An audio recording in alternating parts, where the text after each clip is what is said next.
OTB AM. This is OTB Sports Radio. Right, a very good morning to you. Welcome along to Tuesday morning's OTB AM. It's Jerry Gilroy here with you from 7:30 until 9:30. And today we have Eoin Sheahan back. How are things? I'm very well, how are you? Very well indeed. Yeah. I see you had Nathan in yesterday. Yeah, the hardest working man in showbiz. He was at Anfield the day before. Where were you this weekend? He mentioned that he was up watching the game back until midnight or thereabouts. No, he got home very midnight. Important. He got home midnight, watched the first 10 minutes, second half again. In fairness, he'd worked something out. He realised that no Manchester United player touched the ball in the Liverpool half for that first 10 minutes. If you are mining statistics like that, it is definitely worth staying up till about 1 a.m. So, you were in Berlin? I was in Berlin at the weekend, yeah. Cultural, did all the sights. Just a relaxing time, to be quite honest with you. The no underground techno clubs. Relaxation capital of the world, really, as they call it. No weird Germans. No weird Germans, to be quite honest. Right. Like, not that it's just the Germans who can be weird, of course. What goes to Berlin stays in Berlin, is that what's happening? Without question. Absolutely without question. It was that kind of a... not necessarily, but it's like, I think that's... sausage?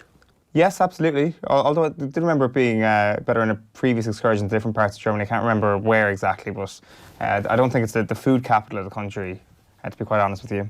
Like, I see, we neglected to go to any football while we were over there, but Hertha were playing Bayern Munich in the city. When we were right. So it was actually like the perfect fixture to actually attend, but unfortunately couldn't mobilise the troops in time to actually get going for...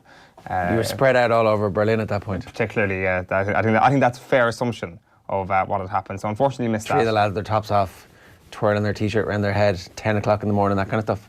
Not so much 10 o'clock in the morning, just say, I suppose 8 or 9. I think 10 o'clock, the chill starts to get in again, time to put that top back on. Yeah, fair enough. Right, so there's loads for us to talk about on today's show. As ever, if you want to get involved, you can drop us a comment on the stream. Best place to watch us is on offtheball.com or youtube.com/offtheball. Kerry had their first official press conference of the year, and the conversation naturally enough turned to who's going to be the captain. And we now know it's obviously going to be David Clifford, who, because of Kerry's different ways of playing championships when East Kerry won. I wasn't sure if you win the club championship, you get to nominate, but if you win the county championship, you don't. Is that it? Or all the way around. If you win the county championship, you get to nominate, but if you win the club championship, you don't. County championship involves the divisional teams. Yes, exactly. Right. So East Kerry are county champions, so East Kerry get to nominate the captain. David Clifford is the most prominent East Kerry member of the Kerry team, so he was always going to be the front runner to become captain. And so he's 21? Going to become 21 very soon. He's still 20. He's still 20. But he will be a 21-year-old captain for the majority of the season. Right. And it is particularly young. Like, there's been a couple of different things mentioned over the course of the last 12 hours or so. The fact that Darren O'Sullivan was 22, 23 when he won an All-Ireland as Kerry captain. Very, very young to be doing so. People would have thought at the time, proved them all wrong if people thought that. Darren wasn't guaranteed his place in the team, though. Like, this is somebody who is first name on the team sheet territory. Yeah, and almost in some ways, Darren O'Sullivan's captaincy pushed him towards a starting place. I think it all happened very nicely for him at the time that his first big peak in his career actually came when he was handed captaincy. So I think he handled that extremely well. I think Clifford is somebody who would be able to handle this very, very well as well. I think it'll rest fairly lightly on his shoulders. So things rest lightly on his shoulders is almost a direct quote from Peter Keane, the Kerry manager. But he did also say that he's not sure that this is the best way. Now, I'm paraphrasing here, but they're going to seek to change the methodology of appointing the captain. Only Kilkenny and Kerry do this anymore. Yeah, like I've been saying the it for a while. Two most successful counties in their respective sports. Just to, But that's probably why they cling to tradition a bit more than other counties, because they feel that what they've done for so long... Ain't broke, don't fix. Exactly, and perhaps they're a little bit stuck in the past about that. So I think it should change. I definitely think it should change. I think the captain should be based on merit. Or they got to where they are because they didn't have any of this bullshit tradition of captain being the single sole leader, that every team needs its Cuchulainn figure that we all row in behind. And then if that Cuchulainn figure gets his head chopped off, hammer the hammer. Kerry got good at that because they knew exactly what that meant. The leadership is a more disparate group. Everybody has to stand up. If you've got somebody who's not sure of his place in the team, then the captaincy doesn't matter. I see what you're saying. I disagree with it. I think that you can have a leadership group and have a captain. I think you can have a totemic figure and have other leaders within the group. Now, I think that if Kerry had picked a captain on merit, I think David Clifford would become Kerry captain eventually. I think he has the characteristics to lead a team, and he already is a fantastic young player. He wouldn't get it now. Like, he is getting it now, obviously. You wouldn't voluntarily hand a 20-year-old any extra responsibility? Not a chance. Not when you've got someone like David Moore and still playing inter-county football, who is the exact type of leader that you want. And not when you already have the entire hopes of the county resting on this kid's shoulders, because they have anointed him the kind of a cross between Gooch and Maurice Fitz, like a better hybrid version of all the best characteristics of both of He us. doesn't care about that. Like, if somebody actually just doesn't care one iota about what people have been comparing him to, I don't think it's David Clifford, or at least it's not something that it gets to him in a negative sense. Like, look at the first 2 seasons he's put in. Yeah, they're brilliant. He's like sauntered to 2 All-Star awards. Like, it's just looked so effortless for him. This is not going to make a difference to how he performs. I think it's more of a general point. And in fairness, Kerry are actually well set to actually not allow this to become a thing, because since Gooch's retirement and the subsequent domination of Crokes, because he's been playing club football in the county championship, there have been Dr. Crokes clubmen who haven't been featuring that much with Kerry, but who have had to be captain in a kind of awkward way. I think there was a situation last year where Micheál Burns, or the year before, might have been in the frame to make his first Kerry appearance while being Kerry captain, which was sort of ridiculous. I'm not sure that it actually happened. There might have been a dummy team or something. But and there was always a club team nominating somebody who was on the fringes of the team so that he could get into the team. It was like, oh, you're going to have to pick him now because we made him captain. Like, no, I won't. But I don't necessarily agree that having a single totemic figure is actually a good thing for most teams, generally. I think the Cluxton thing has worked in Dublin's favour. Okay, well, Cluxton might be an outlier in that he's like one of the definitive footballers of this or any other generation. Here's what's coming up on the show. Mickey Netta Sullivan's going to join us at 7:45 to talk to us about this whole issue and whether or not Kerry should persist with it, what difference it makes. He captained Kerry at 23 to the 1975 All-Ireland, so he knows a thing or two about the pressures of it. Of course, managed Kerry as well himself. 3 All-Ireland medals, managed Kerry after Mick O'Dwyer from Kenmare. Top 5 stories of the day coming your way at 8 o'clock. Tommy Bowe at 8:15 is going to do his depth chart, his back 3 depth chart for us, as we kind of whittle things down to what we think is going to be the starting 15 when it comes to the game against Scotland, just 10 days' time or so now. Sports News 8:35 with Tom Malone. Conor McDonald, the Wexford Hurler, is going to join us in studio around about 8:45. Top 5 stories of the day, again, a revisit and deal or no deal with Phil. Time now, though, for the newspapers. OTB AM. Right, Pep Guardiola's got his I'm not really very happy about life thing going on here. Pep, top Premier League stars hit by grueling fixture list, which is breaking international talent. We need to scrap the League Cup. But we like the League Cup. You know, maybe the 2-legged nature of the semi-final should probably be knocked. Centre Stew hit for 6. Stuart McCluskey is a late call-up to the Ireland Six Nations squad that travels to Portugal today for a pre-championship training camp. And pressure fear for Clifford. Peter Keane fears David Clifford will have added pressures heaped on his shoulders as captain of the Kerry footballers for 2020. But he's optimistic that the prolific Clifford, who only turns 21 tomorrow, has the temperament to deal with his new responsibilities. Happy birthday, David Clifford. 21. Back page of the Irish Daily Mail is Owens' task. This is Gary Owens, the new interim CEO of the FAI. You've also got Rose and Jose in bust-up. Danny Rose involved in a heated exchange with Tottenham boss Jose Mourinho after being left out of Saturday's 0-0 draw against Watford. And you got that story from Kerry last night as well. Clifford role as Kerry captain, where he's Peter Keane, talking about the idea that it's always something you'll have to consider and worry about, especially with the young man. But that is the system we have in Kerry, and in this moment in time, I know there are hopes to change that in time, as it is something that has been handed down to a young player. So Peter Keane, you can probably read between the lines there, thinking that perhaps it should be changed in the near future, and maybe that will be the case next year. The Irish Independent back page is Keogh steps up to his dismissal case. This is Republic of Ireland defender Richard Keogh has taken his case against his dismissal by Derby County to the English Football League. Obviously a ridiculous enough situation that Derby decided they wanted out of his contract but not out of the other lads who actually were more centrally involved in the drink driving incident that night. Breaking ball, TJ primed to better Sheahan as greatest hurler of all time. It's Colin Key's piece. Rashford Gamble threatens to define Ole's United reign. It turns out that Marcus Rashford was having trouble sitting down. Doing an interview. Ole Gunnar Solskjaer stuck him out to play anyway. Modern medicine, you know. What can I not fix? A broken back, it turns out. Larmour winning Six Nations race. Looks like Jordan Larmour's going to be fit to play in the first game in the Six Nations if he gets into the team. Interesting depth chart coming your way from Tommy Bowe at 8:15. And Clifford gets Kerry captaincy as early 21st birthday present is the headline of our Colin Keys piece on that same story that we've been talking about. The Irish Times this morning leads with a Chelsea versus Arsenal preview angled around Edinson Cavani. Lampard hits at making a move for unsettled Paris Saint-Germain striker Cavani. The Uruguayan has asked to leave club after getting an offer from Atletico Madrid. Jonathan Wilson's piece this morning, meanwhile, says brilliant Liverpool beginning to get sloppy. So dominant displays against Spurs, and United could easily have ended in draws. He says he accepts he is nitpicking because it is one of the great Premier League title charges we've ever seen. Ross, meanwhile, accepts government not in a position to clear out the FAI Council, and FAI name Owens as interim CEO. A couple of big sports governance stories coming from yesterday.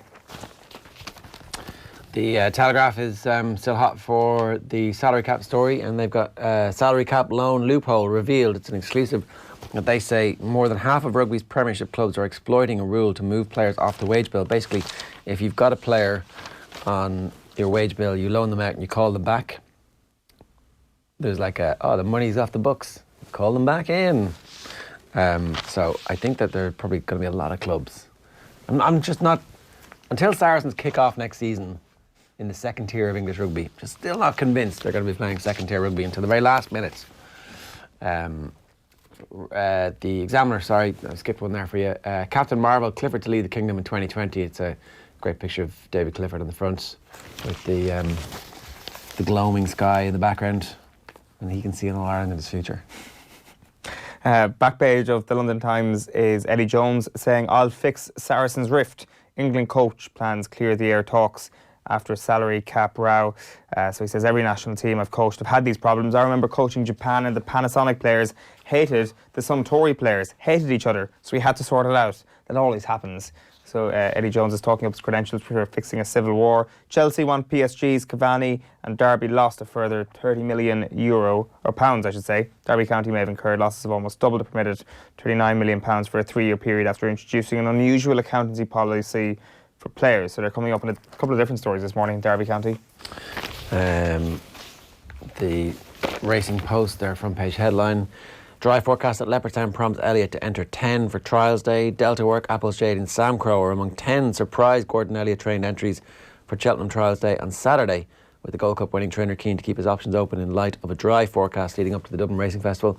The weather's been pretty good, apart from like a 36-hour period of a deluge so far this January, 21 days in so far.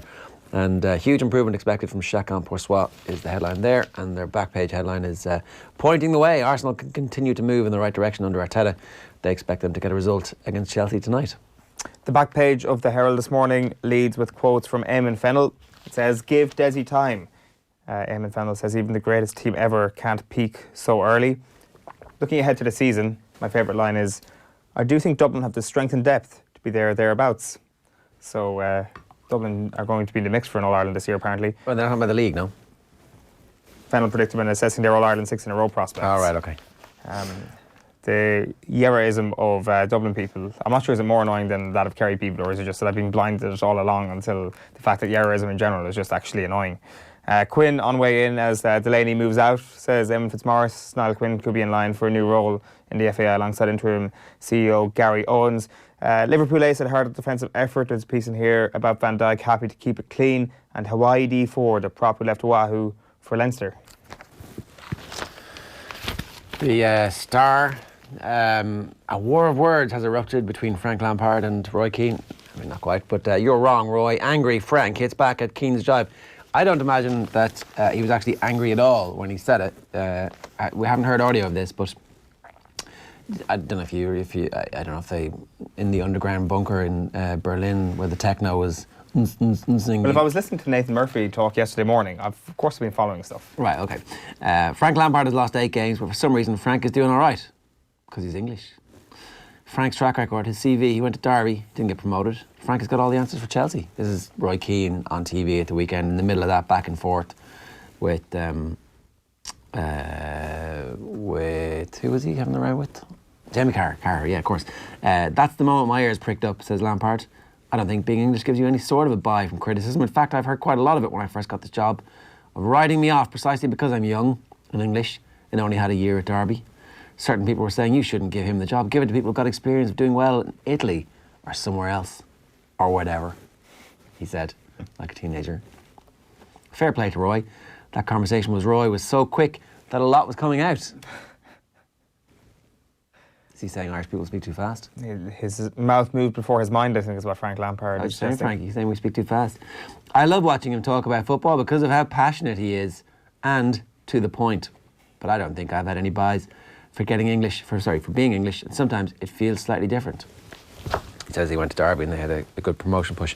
So look, I don't know, you pay your money, you take your choice, you decide if you're on Frank Lampard's team, if you're on Roy Keane's team, and you've got to pick. Neville wants Ed on the block, so Gary Neville has a podcast, who knew? And best way to sell your podcast is to make a call for somebody to be sacked, and he's kind of subtly enough saying Ed Woodward needs to be sacked, but not really. He's saying they're a great executive team, they're great at making money, but they're not getting the right football people at the club. Who could those football people be? More of his mates? Perhaps. More of his mates? I mean, didn't he dry hump Ole Gunnar Solskjaer in the tunnel after the game in Paris? Didn't he? I definitely saw that happen. There was like a consummation of the marriage. Like, you cannot annul this. You can only get divorced after this. Yeah. There's no annulment. Everybody's consenting. And Gary Neville was all in favour of that. But now, it's not working out. Ed Woodward needs to go. We've got the second... He read recently that they've got the second highest wage bill in world football. The chickens are coming home to roost. Well, like, welcome to a year and a half ago. Welcome to the Alexis Sanchez signing. Welcome to all of the previous signings before that didn't work out. Like, the Di Maria one, watching Rooney's soccer box, Rooney was like, oh yeah, the house got broken into. That was one of the reasons why he didn't settle in. Interesting little nuggets like that, but I don't know. The Guardian this morning leads with number one target. Root says his young England side are on a journey towards the top of the world rankings, and Peacemaker Jones insists Saracens' row will not derail England. Just a couple of the other back pages this morning. I think we're almost done. Just the Sun go with Back to the Future, Manchester United exclusive. Ole safe, even if they're not in Europe. Ed Summer plans, but Neville's furious, as already mentioned.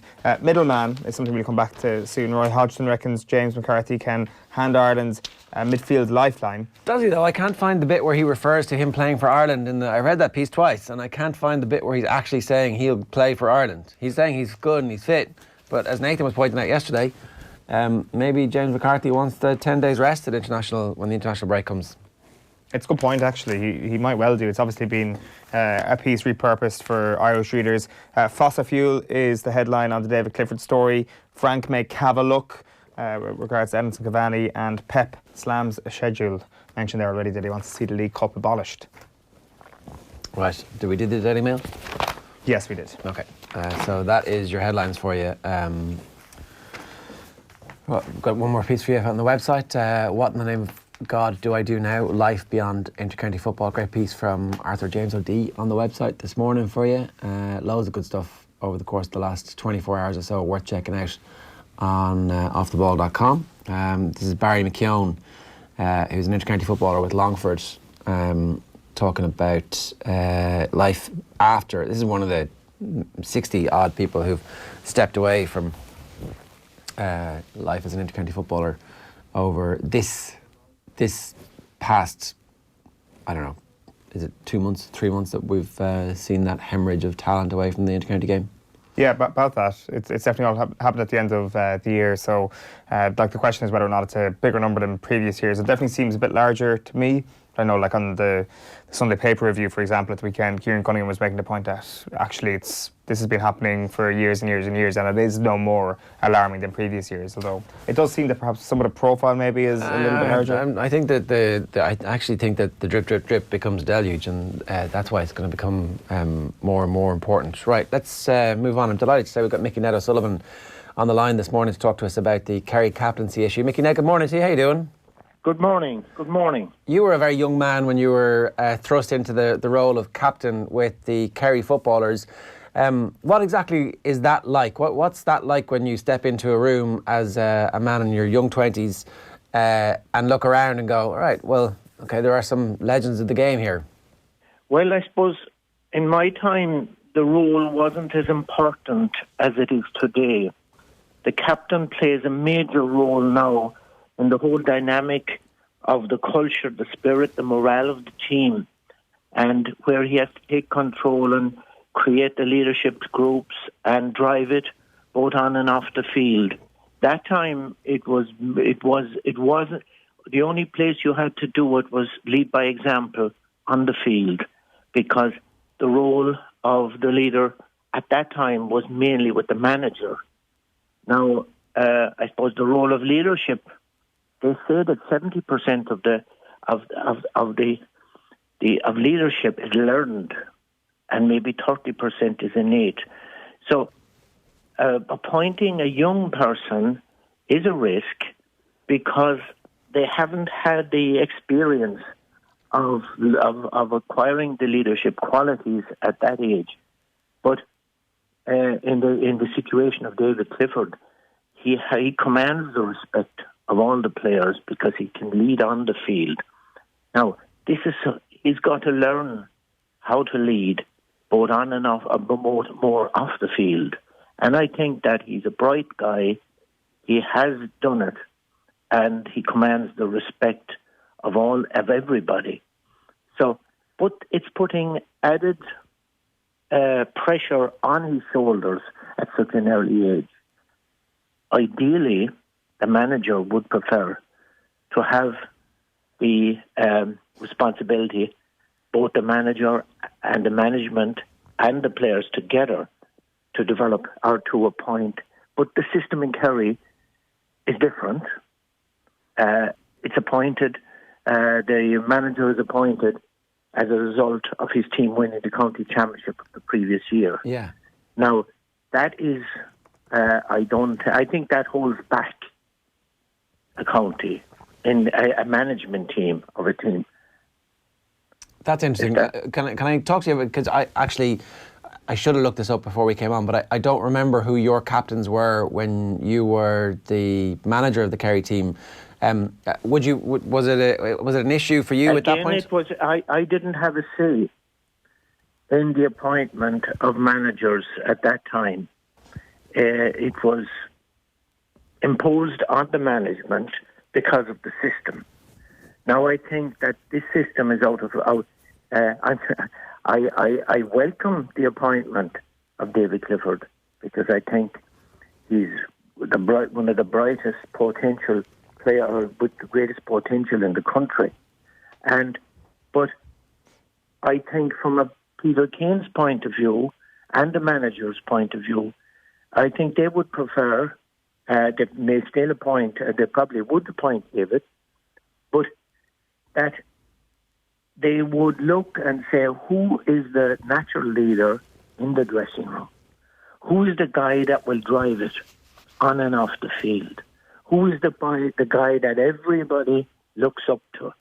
And naturally, it is somebody in the upper echelons of the age structure who has the experience and who has the respect over a long period of time.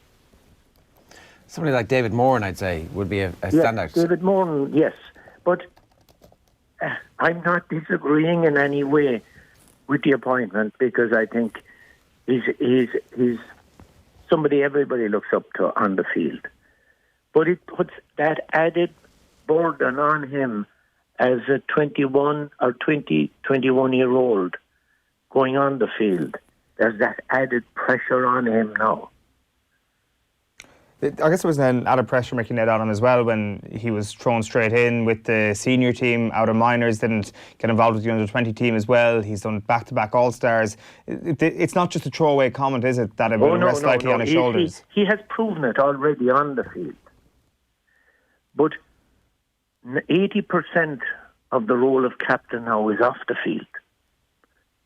And it's about creating a leadership group and helping the team to be driven forward by these leaders off the field, which is far more time-consuming and demanding than in my time, where these things didn't exist. Oh, I'm just having a bit of a problem with the line there with Mickey now. We'll get him back in a second. Look, I understand. I don't think anybody's actually critical of the decision. No. It's just it's whether or not this process serves Kerry football the best.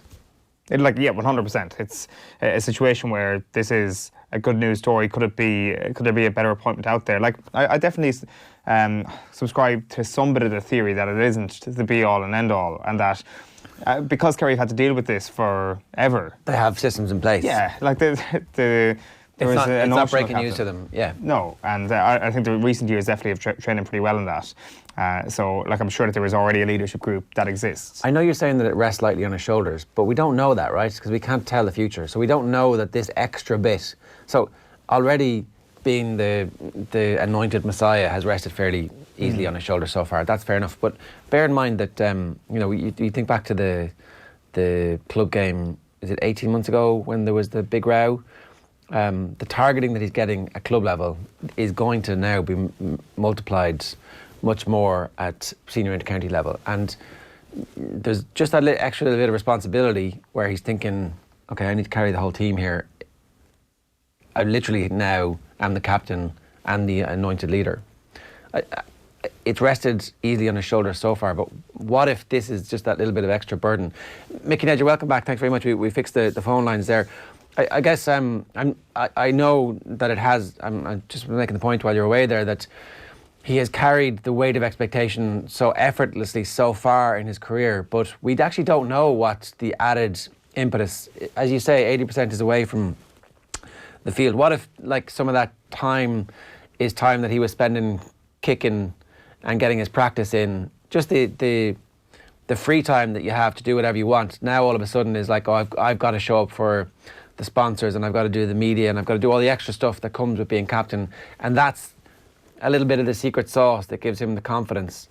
I guess sometimes there's unintended consequences from decisions like this. David has the experience of captaincy already. I think, to best of my knowledge, he captained Kerry to win an All-Ireland minor. And now I could be mistaken, but I'm almost certain. And he has that experience, and which very few people will have that experience already. And he will have learned a lot from that role, even though it was only at minor level.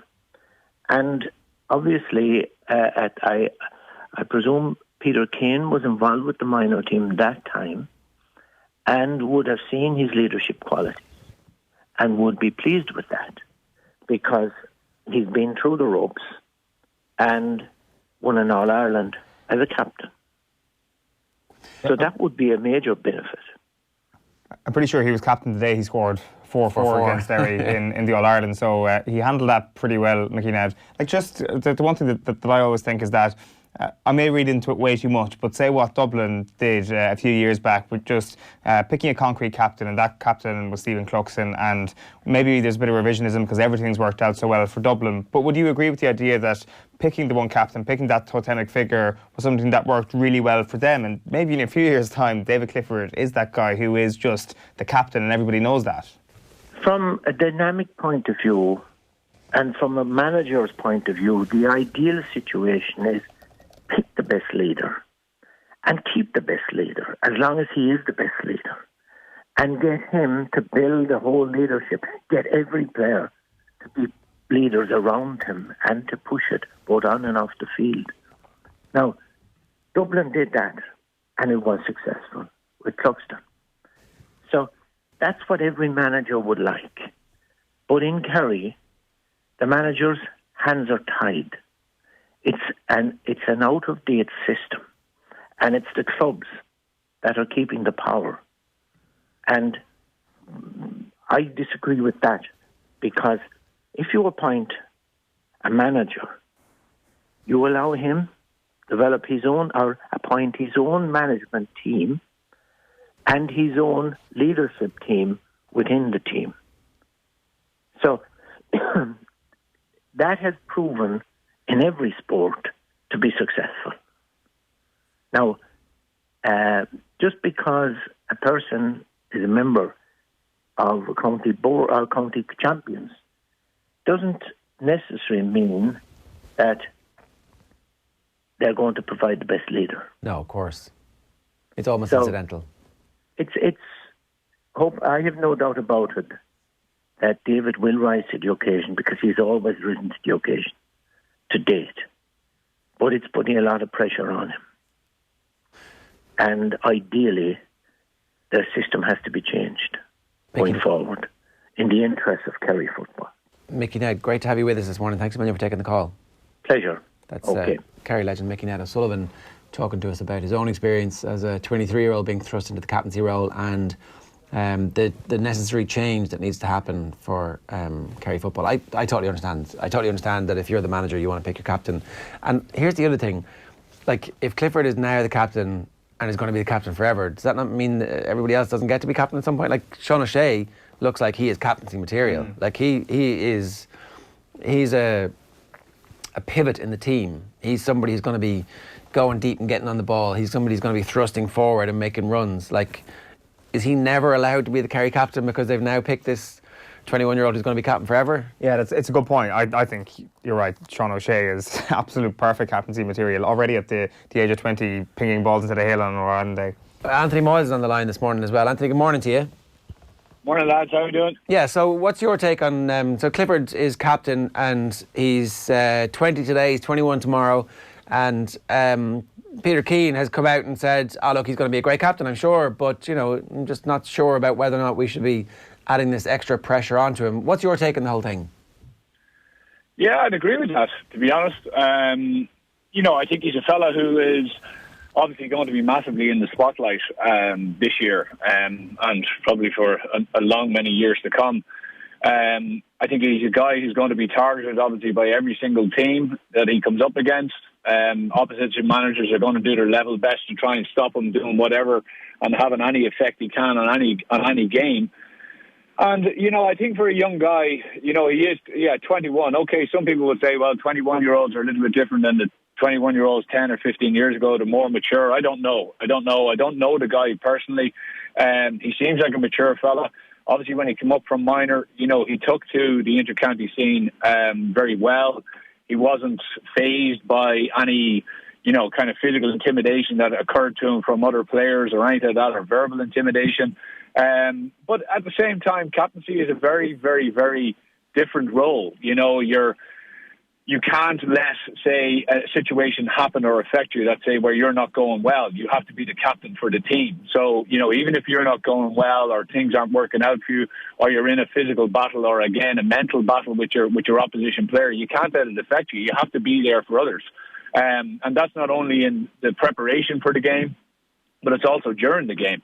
So there's going to be, notwithstanding the pressure of the game and, worrying about what I'm captain, and look, they're going to try and take that off him. But, it's the build up to the game. It's making sure his fellow players are okay. It's being a voice for the players. It's dealing with the management team if there's ever any way that they're going that they don't think the players maybe want to question. So there is going to be an awful lot more responsibility put on his shoulders. And I would just worry that, personally, I would think that he has enough on his plate, and I would have preferred, if I was down there, that you would give it to a more seasoned campaigner. I buy all that, right? The only thing here, and we were just having this conversation a little bit earlier on, if the other way is like you have this iconic leader, and Kerry never had that. Like if you read any of the stuff that Darragh O'Shea has talked about, they always wanted to hammer the hammer. So you pick the leader in the opposition team and you go after them, because you know that if you chop the head off the opposition, then the body's going to die. And we haven't quite invested captaincy in Gaelic football or hurling with the same sort of bullshit that, say, the English football team have, or even in rugby it's completely different, I think, because there is actually a specific role where you get to talk with the referee. We haven't quite turned that into, like, we look for leadership groups in great teams. You think back to the Meath team who went and sat with Sean Boylan in his kitchen and said, we're playing the wrong way. It wasn't one man who did that. It wasn't just the captain of the team. It was 3 or 4 of them. You think of the Cork strike. It wasn't just their captain who did it. It was like a bunch of leaders coming together. I wonder if captaincy, if actually this doesn't matter as much as we think it does.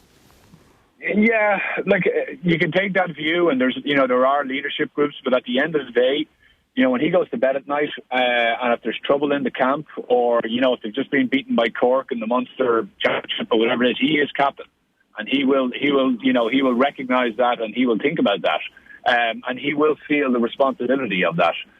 He'll feel it prior to the game. He'll feel it in the build-up to the game. He'll feel it in his media duties.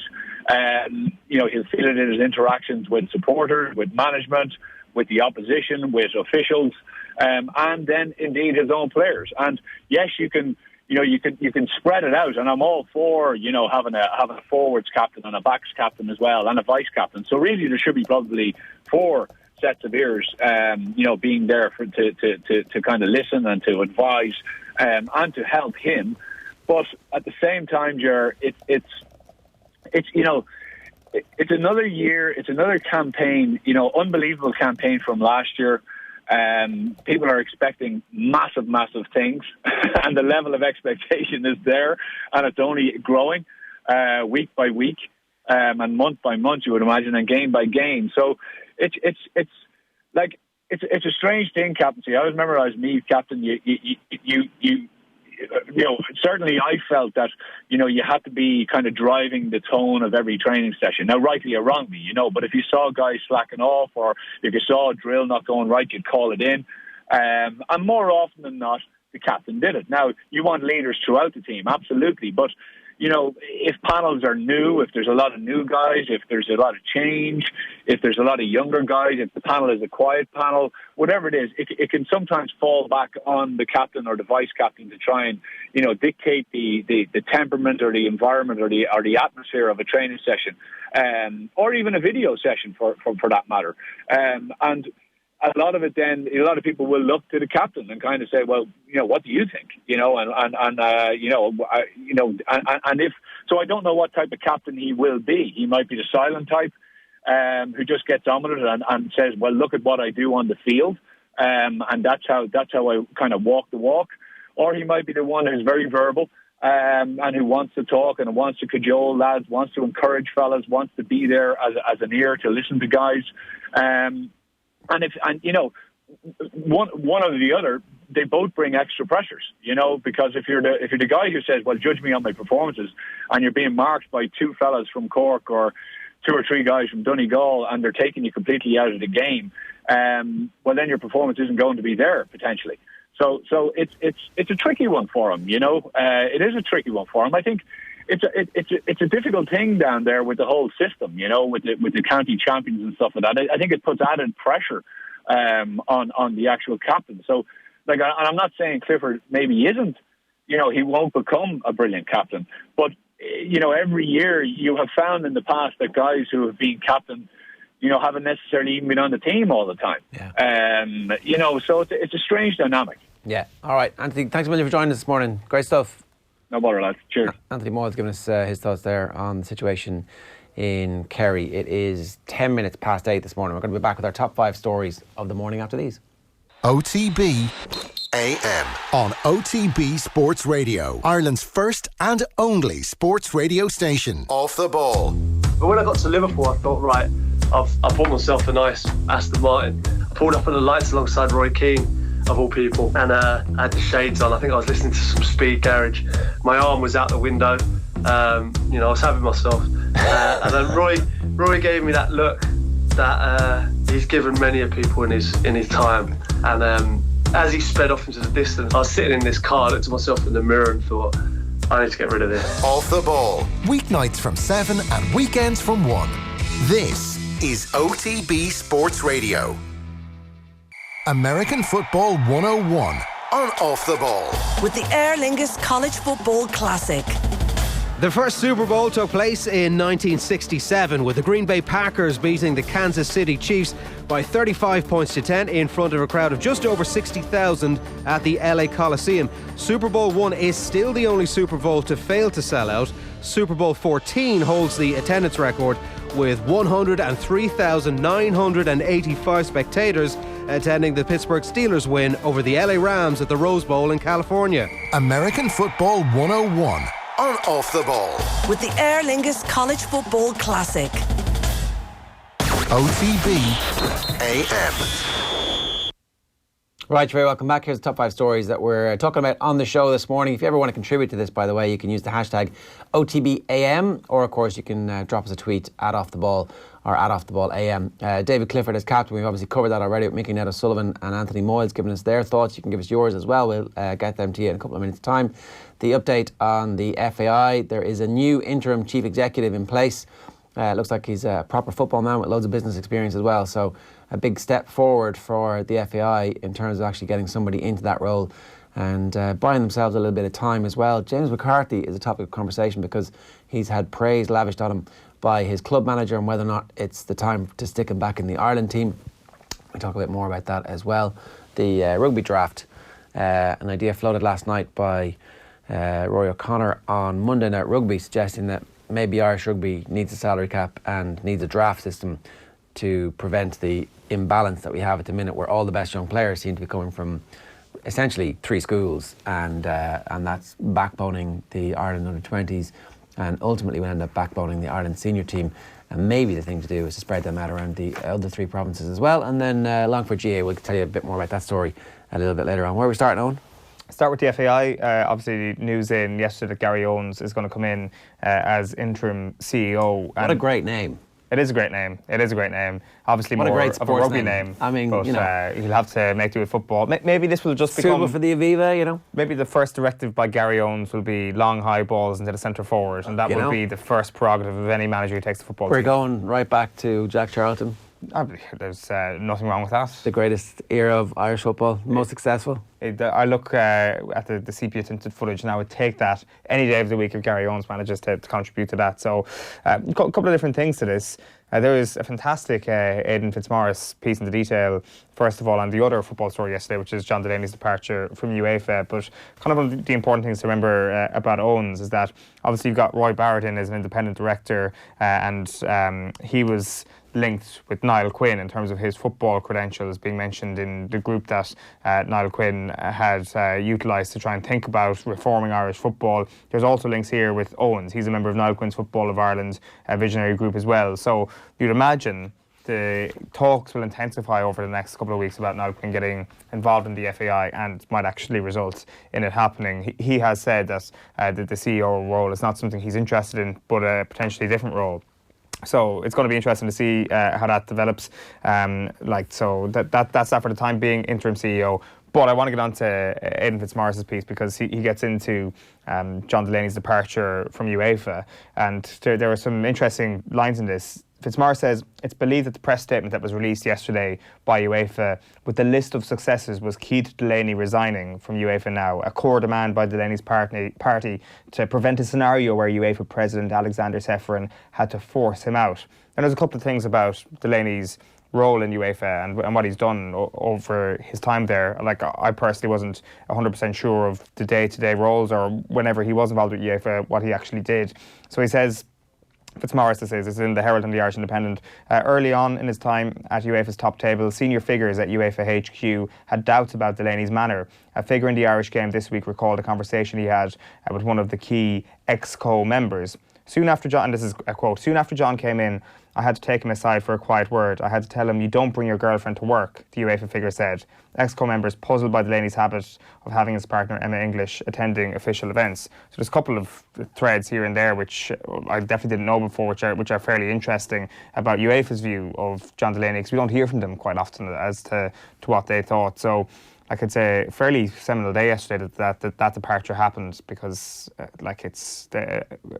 decades really, or well over 2 decades now that he hasn't had a job in football administration, essentially. Yeah, you'd say that's the end of that story, certainly the end of his involvement with football. Yeah, until you'll probably get anecdotal stuff like this here and there over the next couple of months. But that's kind of the key points from the FAI today. Like, when it comes to the new appointment, it's just a situation where time will tell. You get glimpses of hope here and there, good credentials, good connections. You just have to wait until things are put into practice. It's going to be interesting to see if anybody from the FAI gets involved at that level with UEFA again into the future. A reminder, this Wednesday off the Ball's American Football Show, the Snap is going to be on the road in association with the Aer Lingus College Football Classic. Mike Carlson and Mossy Quinn are going to join myself, Ronan Mullen and Cian Fahey, and some more special guests as we build up to one of the biggest events in the sporting calendar, Super Bowl 54. We're going to be live from the NFL room at the Woolshed in Dublin for a live preview of the finale of the NFL season. It's completely sold out now, but we will bring you the highlights from the show on Thursday and Friday across Off the Ball on the radio, and of course we'll stream the full thing live on Friday afternoon at 1 o'clock. It's all in association with the Aer Lingus College Football Classic. That's Navy against Notre Dame at the Aviva Stadium on August the 29th. You can check out collegefootballireland.com for game tickets and more. Now, let's turn to the Six Nations and the Irish Rugby depth chart. I'm delighted to say Tommy Bowe is with us this morning. We're going to look at the back three. Tommy, good morning to you. How you doing? Morning, guys. How's things? Yeah, we're all getting a bit excited about what Andy Farrell might bring to the table at this point. It doesn't look like it's going to be exactly the same as the Joe Schmidt era. We're right to be fairly excited about this, Tommy, right? Yeah, I think so. From what I've heard, Andy is very keen to play a fast, skill-based game with trying to use some of the dynamic, certainly back row players within Leinster at the minute. So it's exciting. It's a new challenge, a new coaching team in there. So hopefully we'll see a bit of change. Hopefully we'll see some of the form players getting a chance and a reason to get positive after what I suppose was a disappointing World Cup. That's the thing. A lot of people are just assuming that Andy Farrell is somehow he's going to be an extenuation of exactly what happened before because he was part of the system. But when your job is very specifically defined, you can't influence everything around you, can you? I think it's going to be a big challenge for him. This is his first time as the boss man. He'll want to put his own stamp on it, but what sort of control he's going to have, what he's been told from above, it's tough for him because he hasn't got a summer tour or a November internationals to kind of bed himself in. He's straight in at the deep end, straight into a World Cup, straight off a disappointing World Cup, or straight into the Six Nations. So it's going to be tough for him. I think he doesn't want to make too many drastic changes, but there's a lot of foreign players there putting their hand up, and it's an exciting time for Irish rugby, and hopefully he's excited about it. They're going off to Portugal, which is a little bit different as well in the build-up to it. So, yeah, I think the players are looking forward to it. Yeah, OK, let's get into your depth chart and the back three. A reminder of the fullbacks. So this is, I think, the third time we've done it with you. We had Rob Kearney at 9, Addison, Conway, Mike Haley and Simon Zebo, who was not available for selection but was actually ahead of everybody else. This is this time last year. I mean, I got that wrong. He was totally available for selection. We chose not to select him as a country. I misspoke there. Things have changed quite a bit. Rob Kearney is no longer the shoe-in that he was a year ago. No. Listen, I think Rob had a good World Cup, scored a couple of tries, played well, but looks like he's one man who Andy Farrell doesn't see a future in. Even Leo Cullen, he hasn't played a whole pile of rugby for Leinster the last couple of weeks. They've kind of put their backing behind Jordan Larmour. Hugo Keenan is another young player playing very well. But Jordan Larmour, it's been exciting to see him. He had a good World Cup whenever he came on off the bench. He really lit things up. He seems to be adding a lot to his game. And he probably will be the future fullback going forward for Ireland. But personally, I think that actually Will Addison is the man who might pip him for the first game if he stays fit. So Addison was brilliant last weekend and did end up going off injured just after he'd done some beautiful little offloads. There's a skill level there. Its durability is really the issue with him, right? Tommy? I lost you there. Sorry, what was that? We're back. Yeah, sorry. Durability seems to be the only issue with Will Addison at the moment. If he was fit every week, you'd have him in the team. Yeah, absolutely. I mean, the problem with him is that he's one game in, one game out almost. He picks up an awful lot of injuries. But his ability to bring other players into the game, his ability to step up as first receiver, which is something that Ireland lacked going into the last World Cup, that attack, taking the pressure off Johnny Sexton, and just his all-round game. I know Jerry Flannery did a feature with us looking at his defence, looking at his high ball, looking at his attack. His attack gets a lot of the attention, but his all-round game is something that I think will definitely add to Ireland. Okay, so you've got him slightly ahead of Jordan Larmour at the moment. Yeah, I have it at an 8. Oh, the frustrations of broadband. It's very, very frustrating, all right? So what we've got a situation here of is Will Addison leading the way at the moment. Fitness was no issue. I think many people would agree with that. There is the exciting prospect of Jordan Larmour. And like I think we should just establish that first of all. Both guys fully fit. Like, who's the guy you're backing? Is it a sense that you just picked the excitement of Jordan Larmour and he is just your number one fullback for the foreseeable future? Or do you just create a rivalry at the moment and both of them feel like if they're in form, they can have the opportunity to get in the team? Well, you're a proponent for Larmour at wing, so you're kind of like getting both in the team. Well, you're spoiling my next question to Tommy when we get him back on the line there, but thanks for that, Eoin.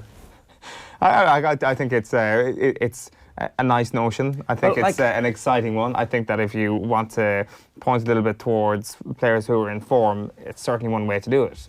Now, you've also made the point in the past that Keith Earls has always served Ireland well when he's in there, and just necessarily pushing him out of the team isn't the best way forward, because it seems that Stockdale will, of course, be in the back three. He hasn't been bad so far in January.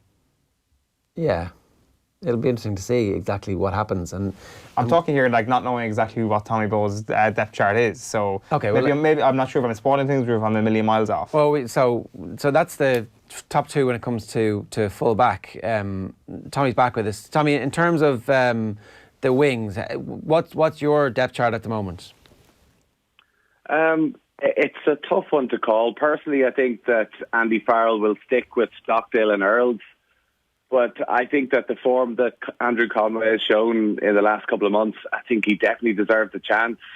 Again, it depends what type of game they're going to play. His aerial ability, catching high balls, chasing high balls is so impressive. But for ball in hand, maybe the likes of a Stockdale and Earls will probably get the nod. But I'd love to see Andy Farrell giving guys a chance to go on form. I think the likes of Stuart McCluskey, who's now been added back into the squad again, the likes of Will Addison and Andrew Conway, I think it'd be a great opportunity for him to be rewarded for all the good work he's done for Munster over the last couple of months. I think it's really important that this team does do that, so that there's not a sense that you were in the team for the last year and you're kind of cruising on what I know you're going to be able to do for me maybe at some point in the future. It's like, this week, what did you do in training? What have you done the last 6 weeks? Because I think that would really fire the squad on.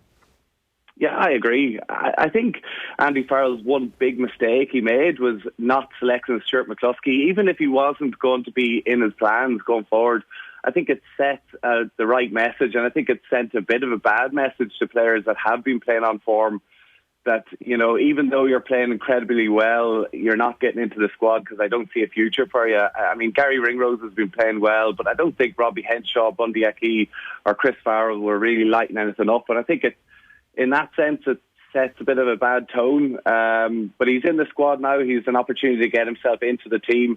And I would love to see players picked on form, but I understand that Andy Farrell, again, is new into this job. He has to get off to a winning start. He's under a lot of pressure, and he needs to stick to some of the experience that he knows guys can do the job. Yeah, so outside of the depth chart, there's quite a few young, talented players coming through that we should talk about. You wanted to talk a bit about Shane Daly at Munster, Balakoon, obviously, who is tearing the trees at the minute. Well, that's it. Balakoon is a player. He's been brought into the squad as a development player to kind of give that experience. He's still a bit raw at the minute, but he's been given a great opportunity by Ulster, and he's taken it with both hands. I've been really impressed with his defence.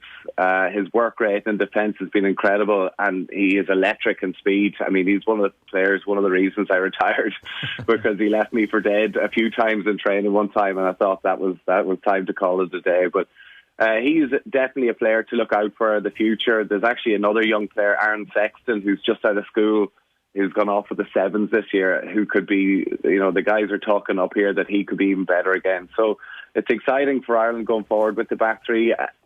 Shane Daly is another player who's played at 15 and on the wing for Munster, who I think is a bright future as well. Yeah, Adam Byrne is somebody who has been close to squads in the past, but at the moment he can't get into the Leinster team because Dave Kearney's obviously playing so well. There's a chance that Dave Kearney starts, and if you're picking on form, Kearney's form is absolutely sensational. Now, maybe because Leinster are playing so well, we shouldn't be surprised about that, but where's Kearney at the moment in your depth charts? Yeah, he's played a lot of games, scored a lot of tries, and it's great to see him injury-free, getting a run of games. I kind of have him in my depth chart, but I don't really see him feature too much. I think the likes of Jordan Larmour and himself, Jordan is playing so well, but behind the pack, with the go forward that this Leinster team are getting, they're scoring on average, I think, 42 points every game at home. It's nearly easy to look good when you're in a back three like that. They're not being challenged. So it'll be interesting to see how they go in the training, up against each other in the next couple of weeks for the Six Nations. But Dave Kearney, it's great to see him. I think Adam Byrne is a guy who has so much potential, but he's still struggling behind Davies, struggling behind James Lowe, and not really getting the game time that he needs to try and get himself into the green jersey. Yeah, the training, you bring the training up. It's, again, something that we, outside the playing pool, never really have any full understanding of, because if you are in brilliant form all the way up to the final selection and everybody says you should be playing, so Cooney, for example, everybody says Cooney should be playing, but then if training doesn't go perfectly for you, the coaching ticket isn't really that interested in how the Champions Cup has gone. They want to know what you can do with their game plan. I think that depends for coaches. I was never the best of trainers. I just loved the games, and it was something I had to change whenever I went into Ireland camp with Joe Schmidt, because he put so much emphasis into training. A lot of the other coaches, maybe Declan Kidney, wouldn't have had such an emphasis on it. It'd be interesting again to see how Andy Farrell plays it. I know Joe, he liked to be able to see how players, and that was something I think that really impacted Stuart McCluskey, that he went down there with the mindset of just being happy to be there and getting stuck in, but didn't really show the intensity that you need whenever you go into Joe Schmidt's training camp. So I think the players are looking forward to going into this new training camp with, I'd say it's going to be a little bit more relaxed. I think they're going to play a lot of rugby. It's going to be very skills-based, very fast, and I know the players certainly look forward to that. Yeah, that sounds pretty exciting. There was one last thing that I just wanted to ask you about. Rory O'Connor from the Independent was on last night, and he was talking about potentially the imbalance that we have at the moment with so many brilliant young players coming through the Leinster school system. How do we just rebalance it so that the other provinces have access to talent? And he came up with the idea of a draft potentially. I don't know where exactly it would fit, but you and your NFL again. There you go. Yeah, this time it's not even me. So would it work? Is this something that we should be looking at in Irish rugby, do you think? I think with 20 of the under 20 squad coming from Leinster, I think there's 9 from Ulster, 6 and 4, or 5 and 4 from Munster and Connacht. There definitely is an imbalance there. The majority of those players are even just coming from 3 or 4 schools. So there is going to be, for those young guys, if they want to get themselves into the green jersey, even into the Leinster squad, it's going to be difficult for them. They have to maybe broaden their horizons and go to other provinces, even go to England or France for a couple of years and try and get some experience, because there's becoming a bit of a backlog of players within that Leinster academy at the minute. Yeah. So not like something has to happen. Maybe not a draft. Maybe just go off and get some experience. But maybe a draft is the way to do it. Is it? A draft could work. And would that mean that Connacht are the lowest placed province get to pick first? Yeah. And pick whatever players they want? Yeah. I mean, I can't see Leinster being too happy with it, but there has to be some way. I think it's going to be up to the players themselves. They have to realise that they could be going into an academy system where they're 5th, 6th, 7th choice, and they're not really going to get a chance. I mean, Leo Cullen's done an incredible job of keeping a lot of the players happy, but at the age of 21 to 24, you want to play rugby. You want to be playing, and the opportunity to play might be in Connacht, might be in Ulster, might be in Munster, or it might be over in the likes of London Irish. So I think it's up to the players to see whether they're happy just to join the academy system or maybe broaden their horizons. Yeah, I always think we should have bought London Irish. The RFU should buy London Irish and have a share. I like that idea. Yeah, I think it's not a bad idea. Yeah, it makes sense. Can't see it happening, but I think it's a good idea. Yeah, well, sure. Look, we can start lobbying for it, Tommy. You and me together. Okay, you're on. Tommy, yeah, sounds good. Good stuff. Thanks a million for joining us. And the draft as well. Okay, lads. Cheers. Nice one. Always great to have you. Thanks a million, Tommy. There you go. Rory O'Connor's draft idea, getting some heavyweight intellectual property behind it. How does it feel to have a new business partner? There you go. It's great. Well, I mean, I like his shoes, though. The two of you appearing on Dragon's Den, looking for capital. Yeah. Theo Pafidas, would he give us some money? Yes, he would. Probably would. It's a good idea. He's a Londoner. He'd get it. It is a good idea. They're getting all this money from CBC. So like the draft subject is the draft subject is interesting because there is that stumbling block that Leinster will claim that they've produced these prospects or that they have some sort of ownership on this. So, like, do you bypass the Leinster Academy entirely? They don't. It's after schools. That's the thing. You need to get them at that stage. So, sorry, I should have said, of course, you can see more from Tommy, of course, on Air Sport and their Pro 14 coverage. Maybe you do it later. Maybe you do it after they've had their full... So after the under-20s, after their period of qualification for under-20s is over at that point. So everybody has some period of time being in the academies. But maybe it's actually before that, and it is at school. So you leave school and the Connacht Academy picks up the first player and so on. And you can even do a snake draft, so it's not entirely... it's not entirely weighted against Leinster, who have created these players. So they get like so 1, 2, 3, 4 and 5. So Leinster get 4 and 5 and Connacht get 1 and 8. Yeah, it's just because it's a sport that isn't entirely controlled by Ireland. That's where you might run into a bit of issues. It works in the United States because there is only one professional league. Well, so you're right?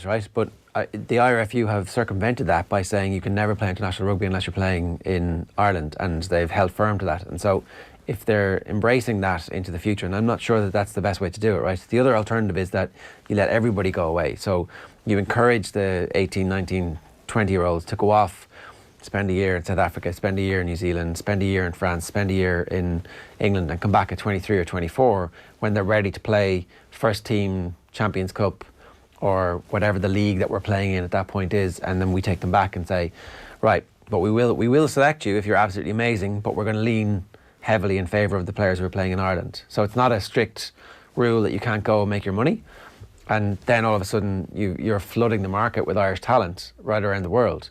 And there's a benefit to that in that they're getting game time and they're seeing other cultures and they're bringing back other rugby cultures. And there's space left back home because they're getting out of the way and new younger players are getting opportunities perhaps, or it just feels that there is more rugby to be played by Irish players than if that was allowed to happen, because I think if you judge things on what happened at the World Cup last year, you would definitely be under the impression that allowing players to go and spread their wings for at least the first 2 years of a World Cup cycle is always a good thing, and that get them under control for just the last year, or pick foreign players like South Africa did. Yeah, or like except that the World Cup cycle isn't a 4-year thing, it's actually an 8-year thing, and so that the players who are 23, this isn't their World Cup, but theirs is going to be in 4 years' time, and that you suddenly have 100 players who are playing professional rugby around the world who are available to you for selection over the next 6 or 8 years.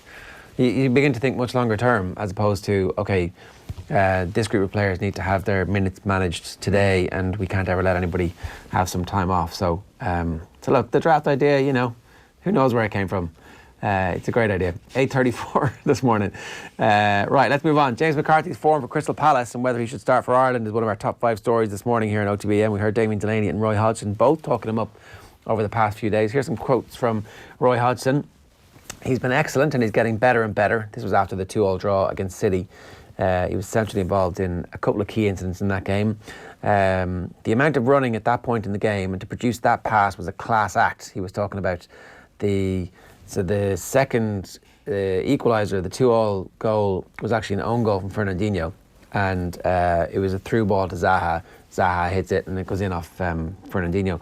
My faith in him and his faith in himself and determination to get back to that level of football has been rewarded. When you get these serious injuries which take you out of football for a long period of time, it's not easy. We knew it would take a little time. He was training with Everton when he came to us. He was technically fit. There was nothing wrong with him, but of course he wasn't that close to the first team for periods of time. Not knocking on the door, if you like, but he's been excellent and he's getting better and better and better. So here is James McCarthy himself talking with our own Stephen Doyle for Off the Ball back in November. We did live commentary of Palace's defeat to Leicester. I think he was a sub. He might have got 10 minutes. He might have got no minutes in that game. Here he is on his international future under Mick McCarthy at that point. I believe Mick McCarthy was in touch with you. Yeah, he's been in touch a few times. Obviously he's saying to me I need to get playing week in, week out, and as I say, the most important thing just now is just getting back to playing week in, week out with the club, and then international will take care of itself. Is it nice though to know that Mick does have you in mind? Yeah, it's always nice when the manager rings up and makes sure everything's going well and wants you to be playing week in, week out, and get back to playing regular games, and then as I say, that'll take care of itself in international football. Because your last cap was 3 years ago against Moldova. Has it been frustrating just watching Ireland's progress while you haven't been able to play? No, it's nice to see the boys are doing well, and we've got a big game this month, and as I say, it's good to see the boys doing well. But as I say, the most important thing just now is me playing week in, week out with the club, and as I say, the international will take care of it itself. So Mick has you in that provisional squad. Like, has he given you any indication now, or do you feel maybe is it even still a bit too early to be kind of coming back to a full Irish squad when he does trim down those numbers? No, as I say, I need to play for the club, and the international will take care of it itself. As I say, I need to get back playing week in, week out with the club, and then we'll see what happens with international. But if he did give you the call up for that final squad, would you be happy to come in? Yeah, well, as I say, the most important thing for me just now is playing club football, and once I'm back playing regular, then I'll look to try and get back in that squad. Thanks for stopping, Jane. Good to see you back. Cheers. Thank you. Okay, because when we heard that the first time, it was like, right, okay, what does that all mean? You know, he played 15 minutes that day for Palace. He's now back in the team, right? And we were having this conversation yesterday with Nathan, going, well, does he want to play, or is he looking at this international break as a chance to rest his body after playing back-to-back games for the first time in a very long period of time? 3 years ago since he last played for Ireland, but that has been a horrific series of injuries that he has suffered in the meantime. He's still very young. When he was 24, he'd played way more games than any 24-year-old should have played. He's now back to probably playing about the right amount of games for his age because of the horrific injuries that he's suffered over the last number of years. He didn't make himself available for the New Zealand and Denmark games for personal reasons, was what was officially put out. But because in that piece you can hear him, I don't want to play for Ireland until I'm ready, and until I've actually played, until I've got back in the squad. And at the very last bit, it was like, when I get back in the team, then I'll talk about getting back into the squad. So that gives me a bit of hope that he could be in the squad. And if he's in the squad, he's going to play, I think. Well, if he's in the squad, he has to play. Well, I mean, Mick McCarthy might not pick him. It's like the right thing to do would be that he has to play. Yes. Like, he's played 5 full 90 minutes in a row now for Crystal Palace. I think if you go back through his last 4 Premier League fixtures, as I say, all 90 minutes. First one, 1-1. Second one, 1-1. Third one, 1-1. And then obviously the weekend, 2-2. Take a 1-1 in both of our playoffs if we can practice our penalties well enough. Yeah, he's 28. I can't believe he's only 28. It is. It's remarkable. Like 10 years of senior football. And like 12 years of senior football, really. There's even kind of a sense about, like, I suppose, 41 appearances for Ireland with his injury troubles. Like, you kind of almost thought that had he even got that far, like 120 Wigan appearances, 108 for Everton. Again, I thought that kind of injury had hampered him here and there. So there is a lot of football having been played in that body, and there are 2 ways of looking at that. Like, there is a way of saying, well, he would be jinxing himself almost if he said that, yes, I want to get back in with the international team. But then it's just a sense of, well, actually, my club football is more important. Like, I'm 29 years of age. I've only got so many years left of making money as a club footballer. Let me just read you this. He withdrew from the squad for the New Zealand and Denmark games for personal reasons, right? There's no problem with me. It's his decision. You have access to him, so ask him yourself. I'm not going to discuss what I discussed with him, said Mick McCarthy around the time. The discussion I had with him was over the New Zealand game, and for personal reasons, he's not here. So please speak to him and ask him. I'm cool with what he's decided. I haven't fallen out with anybody. Categorically not. I told him I wanted him to come in. He'd have been involved against New Zealand, but he couldn't come for his own reasons. Asked him McCarthy could feature next year at the Euros or in the playoff if needed. McCarthy said, I'm not ruling anybody out. We don't have such a big squad to do that. We don't. But, so there was no fight. There was no row. He was only going to play in the New Zealand game. Maybe that was an offer. You come and play in the New Zealand game. Maybe it's like, look, I'm going to stay and train because if I show Roy Hodgson, I have unfettered access to my club manager for these 10 days while a bunch of other internationals are away. I can impress him and get back in the team. Or I can come with you, risk getting an injury in a game, Roy Hodgson's going to go. Like, so I can see that the right thing, clearly the right thing for James McCarthy's football future was not to go to and play in the New Zealand game. And from an Ireland perspective, do we really need to see him play against New Zealand? Did we? No. Okay, so we didn't. No, the answer is no, we didn't need to.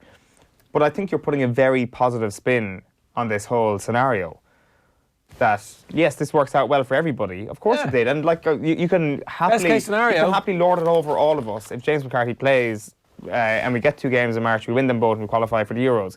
But I just suspect that things just aren't right here. Or it's just not fully sorted that he will be playing for the Republic of Ireland. Of course it's not.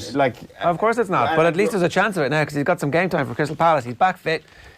McCarthy should be on the phone, Mick, saying, right, you're in. You said to Stephen Doyle, when you were fit, you'd come back. Of course he should be. Yeah. Of course he should be. I'm not playing the audio, convinced Mick. It's going to happen. Right. A group of us here in Off the Ball have embarked on a journey with Swim Ireland over the next few weeks. A group of us have already started it. Eoin was too busy in his underground club in Berlin to come and join us on Monday, but he's going to. The goal is to be able to swim for a full mile, non-stop, not in a relay, Eoin. You have to do it all yourself, the full mile. I might just pull out, to be quite honest. No, you can't do that. Yesterday was our very first day in the pool. Here's how those of us who turned up got on.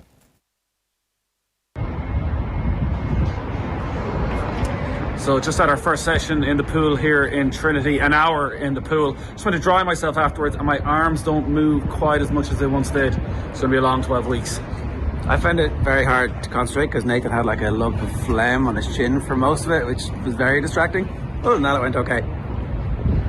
That was ludicrously hard. I definitely do not want to go back on Wednesday.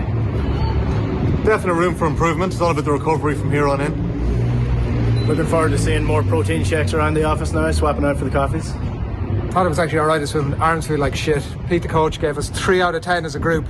Really looking forward to Wednesday.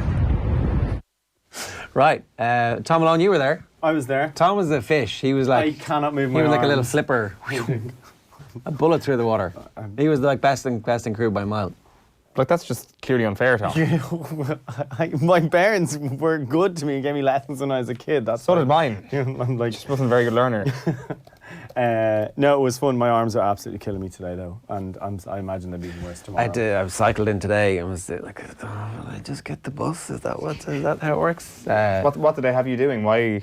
Like, obviously swimming, but just a lot of swimming. Well, there was proper like how you breathe, which is actually the hardest part. Yeah. Once you get that right, at some nebulous point in the future, once I crack that, everything will be much better. Was there a separate class for Tom and then the rest of you? There was 2 lanes. There was like the fast lane, and then me and a couple of others who shall remain nameless, Stephen Doyle and Nathan Murphy, were in the slow learners lane. You'll be in that lane too, I suspect. No, they need to open the 3rd elementary lane. Where your toes can touch the surface at all parts of the lane. Yeah, there's a deep part at the bottom. There's a deep part, yeah. You want to make sure you swim through the deep part. Yeah, no, I'd imagine so, Tom. You don't need to tell me that much. Yeah. Because you tend to die if you go in the water.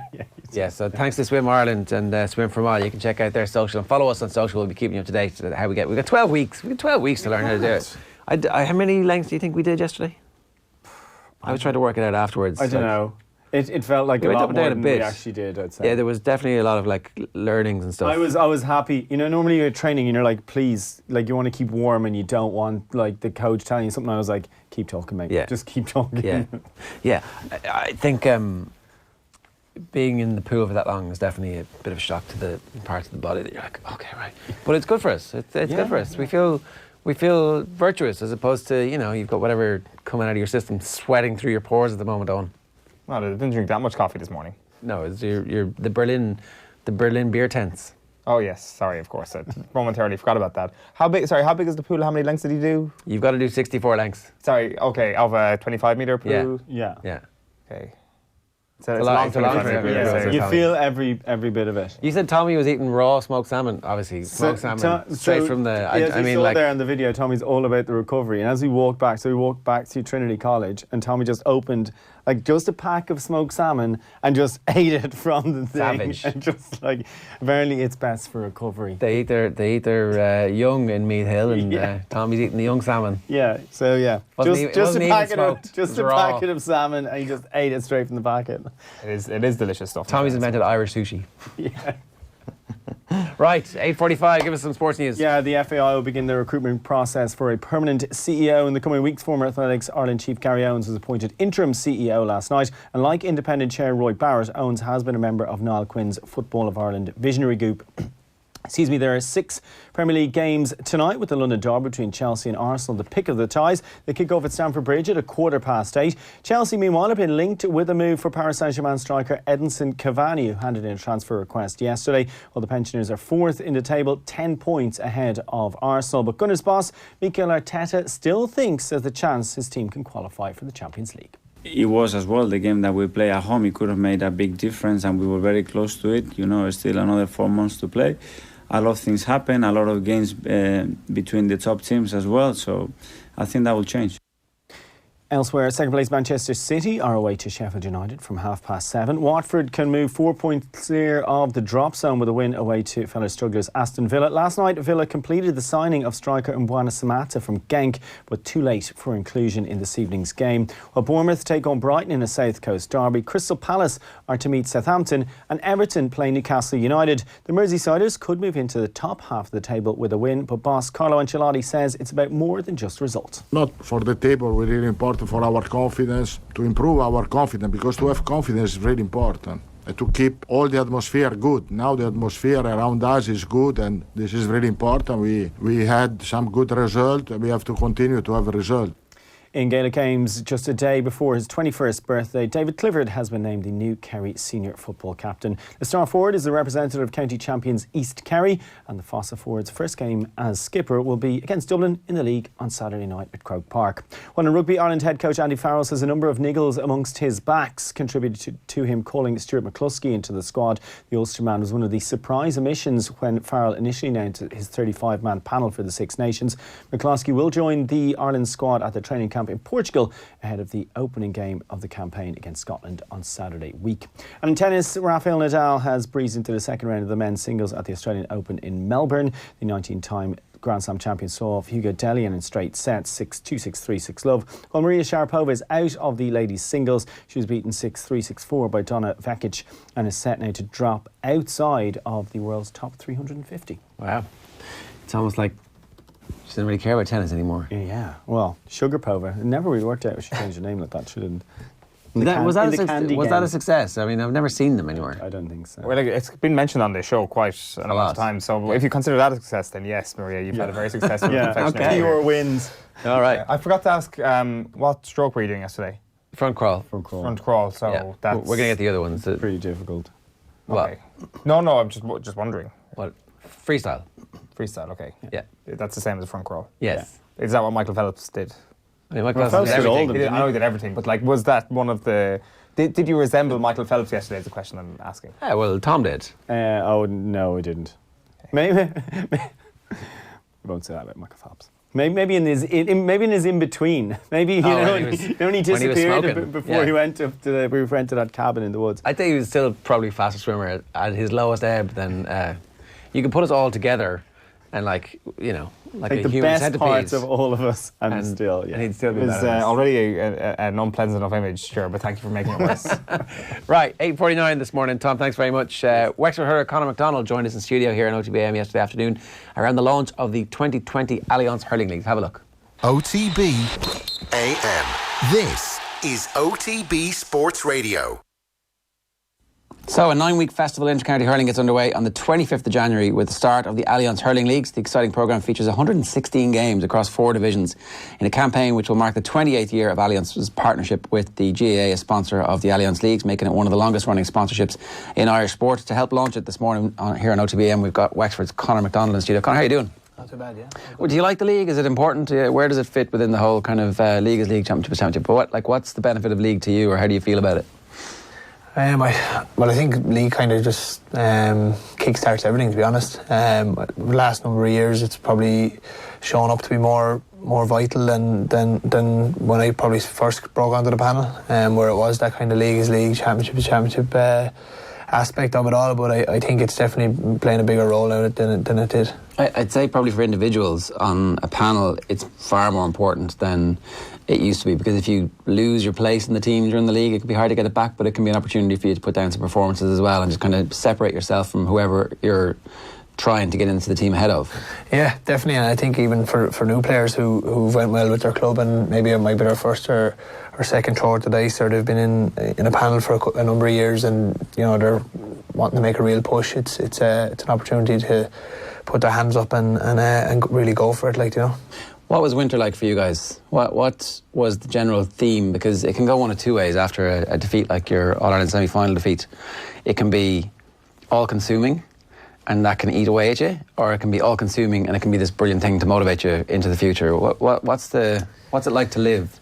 Well, it was definitely consuming for a while anyway, but I suppose when you break it down into the year and you look back on the year, if somebody was going to ask you or tell you even at the start of the year that you were going to win a Leinster title for the first time in 15 years and you were going to go so well in the semi-final and for it to kind of fall apart in the last 50 minutes, like you would have taken that as such, the Leinster final part anyway. At the start of the year, yeah. You would have definitely taken it, but obviously looking back on it now, it's quite difficult to process that we were so close, and the only positive I can get from it is that Tipperary were the eventual winners and they beat us. Yeah, and Tipperary were so clear winners in the final as well. I mean, obviously the sending off has an impact depending on how you feel about it, but at the same time it still felt like they were the best team in the final, and you guys were clearly the better team for the majority of the game until the very last bit where it's very important on the scoreboard.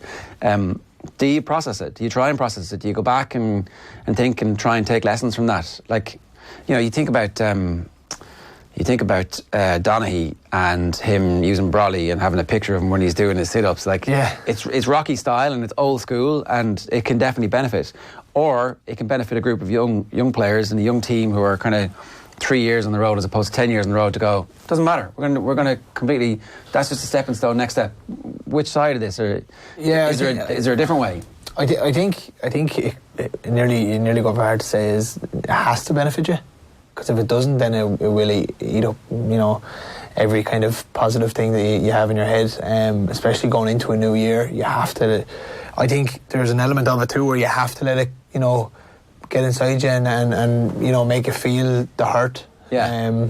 But if you don't use it, and process it enough that you can use it without dwelling on it too much, then obviously you can turn it into a positive. Yeah, because it would be pointless not to live that experience and not to use it in some way. Yeah, exactly. And like I said, for so long in that game, we were on top, and I suppose the biggest thing we need to do, going forward, is know that where it went wrong and to make sure it doesn't happen again. Yeah. Especially in the manner of which it did. And have you diagnosed exactly what happened?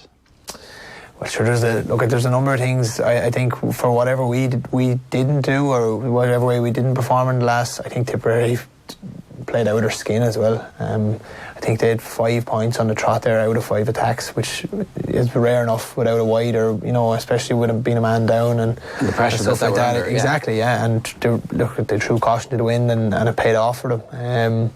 I think on our side of things, we probably veered away from our game plan a good bit. We would start going along with bookouts and stuff, and that was the weird thing, really, when you think about it. That the success of the team had been built on sticking to this rigorous game plan, and then with the finish line in sight, there was a bit of white line fever or whatever you want to call it. Yeah, maybe so. I suppose looking in from the outside, obviously it would seem that way.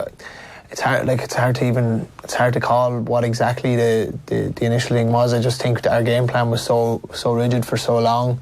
We're kind of known as a team that run the ball and do it pretty well. And if you veer away from that and what's working against a team like Kilkenny, they are going to punish you. We paid the ultimate price. Yeah, because I actually when you go back and watch the game in the cold light of day, some of the stuff that you were doing in that match was the high watermark of the stuff that you've done under Davy. The goal, there's a brilliant behind the camera angle of the goal that ends up being a tap in the right corner, but actually comes the whole way down the left hand side. Yeah. And the quality of the stick work and the off the ball running, you can see it. You can see the run develop, and it's just this perfect run into space, and the ball is delivered perfectly, and then there's another perfect. You're like, this is stuff that is like it's Ajax in the 70s, it's Barcelona. Yeah. Like there must have been a real sense of being in the zone at that moment. Yeah, of course, and I suppose being in the zone, you can only kind of feel that if you've done it before, or you put in the work, and on the training ground. And I think the biggest thing we probably had this year was the trust that everyone was going to do their job, and that was everybody's job to take the right option, move with the ball, whatever it may be. That nothing seems like a surprise on the day. So I'd say that's probably the biggest disheartening thing. In the end, when we did veer away from that, knowing that we had trained ourselves, to do the opposite, essentially. Yeah, and yet because you did reach that high in the middle of the game, you kind of there's lots to build on. It's not a complete disaster. It's not like you went in the first minute and got cleaned out because everybody went off script and everybody started being individuals as opposed to a team. Yeah, exactly. I think, like I said, even to the general public now, people think it seems to be this one that got away, but at the same time, there's a lot of learning to be done on that particular game, and considering we hadn't won anything in 15 years, it's it can be easy to say it's it was a disappointment, but you have to realise probably where we've came from as well. That kind of way. I was in holidays. I was saying to you off air there. I was in holidays in Gilroy during the summer last year, and we were in the traffic on the way up on the day of the Ireland semi-final, and it was amazing. It was shitty being stuck in traffic, but it was absolutely amazing that there was this mass migration of Wexford people up to Dublin for such a huge game, and this came on the back of the team bus arriving into Gilroy and those scenes, which I presume are going to live with you forever. Yeah, Jesus, sometimes you can barely even get the words out, and how I felt that night. I actually had to do a drugs test after the game. So I wasn't sure whether I was going to get back to Gilroy, and there was all my friends from home where are you? text me or send me videos, patiently waiting, and I'm thinking in my head I'm waiting on the lift here in Croke Park, everyone's gone. Did you make it? Made it, yeah. The lads got off in Arklow and got the bus we got the train up, so we got train to Arklow and then got a bus from there to Gilroy, and it was absolutely unbelievable. You're nearly getting goosebumps here now, even talking about it. It's just something that you've always dreamed of doing, and it's probably something that I haven't really seen. It's stuff I've heard about, 96 and stuff like that, so it's something that you feel like could be done, but you've never seen, that kind of way. We witnessed it slightly with the club, crowd-wise, and the mass of people that were out in the street. That seemed a little bit more special, because it was just a smaller group of people with all your friends and family, but in regards to the crowd and the mass of people that were on Gilroy Street like that day, it was just nuts. I know people travelled all over to go down and see it because they kind of had a sense that something special was going to happen. The other thing that can happen in instances like that is that it can get to a team's head. You can, look, we've made it now, we've won Leinster, but that didn't happen. It really felt like, certainly for the first 50 minutes, that it had inspired the team and it had inspired the group, that you'd become something much bigger than a team because it felt a bit like maybe in previous years, if you'd won a Leinster, the 60,000 who showed up for the first Leinster final that you got to recently, that felt like that was the end, right? That was kind of the end of that team, because, okay, we've done our bit here, but it's almost like the group has matured, your ambitions have got bigger. Yeah, I would definitely say that. I think even from where we came from, like you said, in 2017, from losing that final convincingly enough, where I think we were beaten by 10 or 11 points in the end of that one, to come then into another Leinster final, it could have been the old scenario of, you're getting cold feet, here you go on the big day again. Yeah. What changed? I don't know. I think, like you said, I just think probably the group as a whole have probably got a little bit more mature, and I think we've just probably learned from our mistakes, and on days that seem to matter so much more, but at the end of the day they're still the same game as if they were played in your local pitch, it's still going to be played the same. When you were a young teenager and a teenager, the Grey Kilkenny team was, as a matter of course, hammering Wexford and hammering Offaly and hammering Dublin in the Leinster Championship. That's gone. Those days are over, and you guys are part of that generation that's changed that now. So I presume you feel like you're here for the long haul, and you're looking at what happened with Limerick and, to a lesser extent, this Tipperary team, obviously, because they've been there before, but with Galway over the last couple of years, and going, why the hell shouldn't it be us? Yeah, I think probably from our under-21 days, there's a good core group of that. We had 3 Leinsters in a row. So I think from, I don't know, bleeding these lads in over the last number of years. Kind of came from a bit of success at that level and beating the likes of Kilkennys and the Dublins and, you know, the Galways on big days at the time.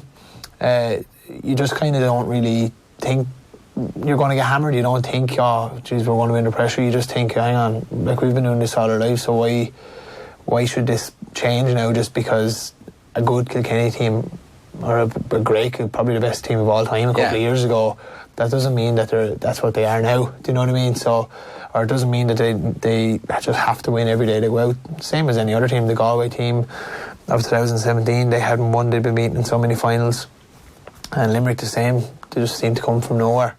So like you said, I think every team now in the top tier like feel like, you know, every year could be their year. Like, yeah, it takes a sequence of a couple of results and a bit of it takes a bit of confidence. Yeah. Just to briefly ask you about with the state of the game at the moment and how difficult or otherwise it is for somebody to maintain a work-life balance as an inter-county player. Like, we all know the stories, the training sessions, and, you know, the training that Davey does is legendarily difficult.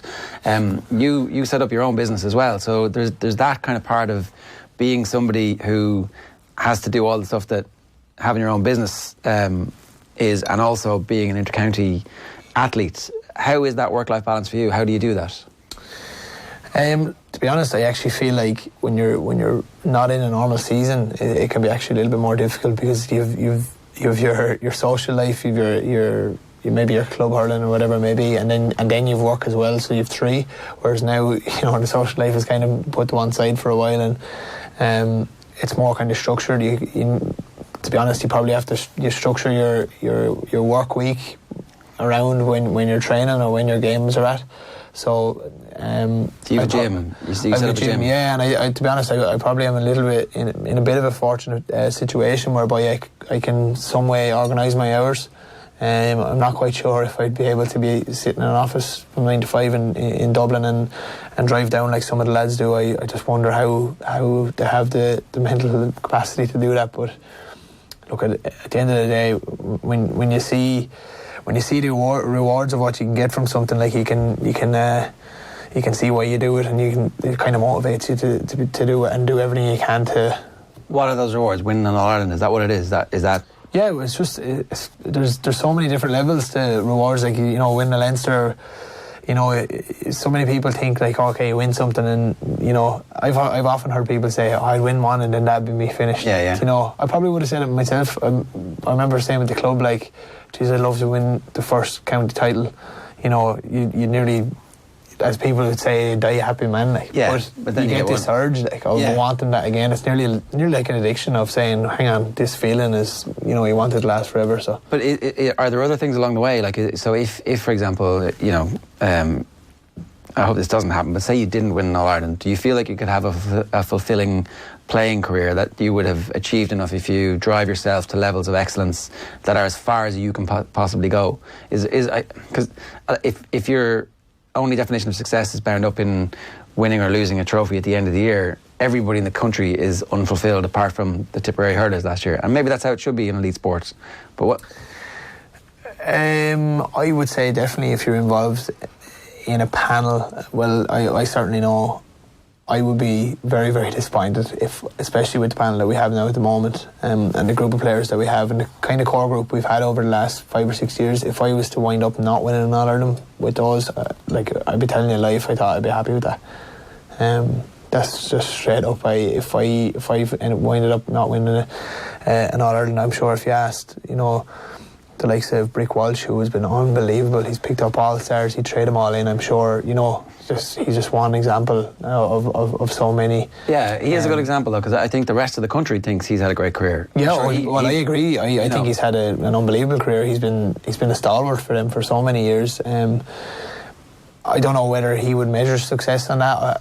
I'm sure he does. I'm sure, you know, I'm sure he does measure his success, but if you don't win an All-Ireland, I would say you measure your success differently after your playing career is over. Yeah, it's true. It's just because you go back to the Dublin footballers, and they talk about values and their values as individuals, and that's what drives the team, and that ultimately the success or failure, if they're good people, they're going to end up.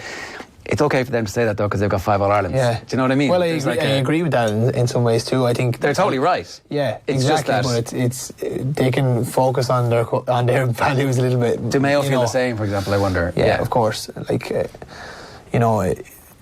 if you ask any of the Mayo footballers now, like when would you say you've had a really, really successful career? They would say like when they win in Ireland. It won't be on how many Connacht titles they've won, because they've won so many. It's a similar sort of situation. Yeah. I don't know if I would measure the absolute success of my career on All Irelands, because they're so hard to come by. But I definitely would say that it would be a gap there. Enhance the success. Yeah, I think that's a fair enough answer. And then just in terms of the balance, like I think of other GA players who've opened gyms, and obviously TJ Reid, he's pretty good. There's been a few others who've done it as well, and like they've extended their careers because they just get interested in like the level of elite fitness you have, and they've got access to stuff, and there's just a professional personal development. It's a good career to be in.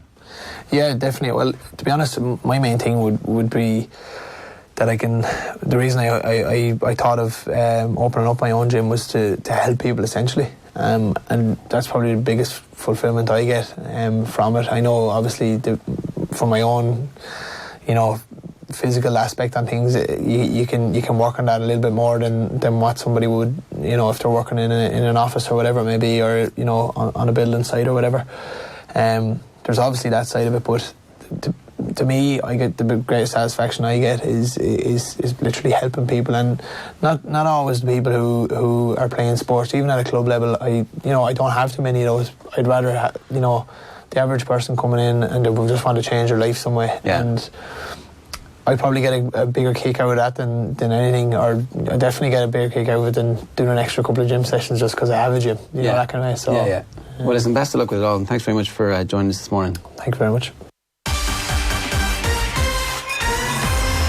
It is that time of the week again where we are analysing Kevin Kilbane's performance in Dancing on Ice, and it was another great weekend for Irish football because Kevin has progressed to episode 3 of Dancing on Ice, but he had to do it the hard way. He had to survive a dance-off at the end of the night, and the warning signs were there from early in the show, because at the very start of the episode in the VT that was played before his performance, we can see Kevin Kilbane sitting in a pub here drinking a pint of Guinness. That is not what elite athletes do. Mixing Guinness and ice skating is like a terrible stag party idea. He should have taken Joe Swash's idea and had a pint of Peroni. That is what all the elite athletes drink these days. Kevin Kilbane, his performance this week was cheek to cheek by Fred Astaire, and he demonstrated this on his witness here, Joe Swash, and actually proceeded to shift the face off him, bringing to 2 the number of romantic interests Kevin Kilbane has had on this season's Dancing on Ice. On the ice, it looked like he was actually going to propose to Brianne. We can see this pose here, but actually it was just an instruction from the judges to do the thrust action this week. But he was actually pretty good. I didn't think he was actually that bad this week, Kevin Kilbane. He got a few good comments.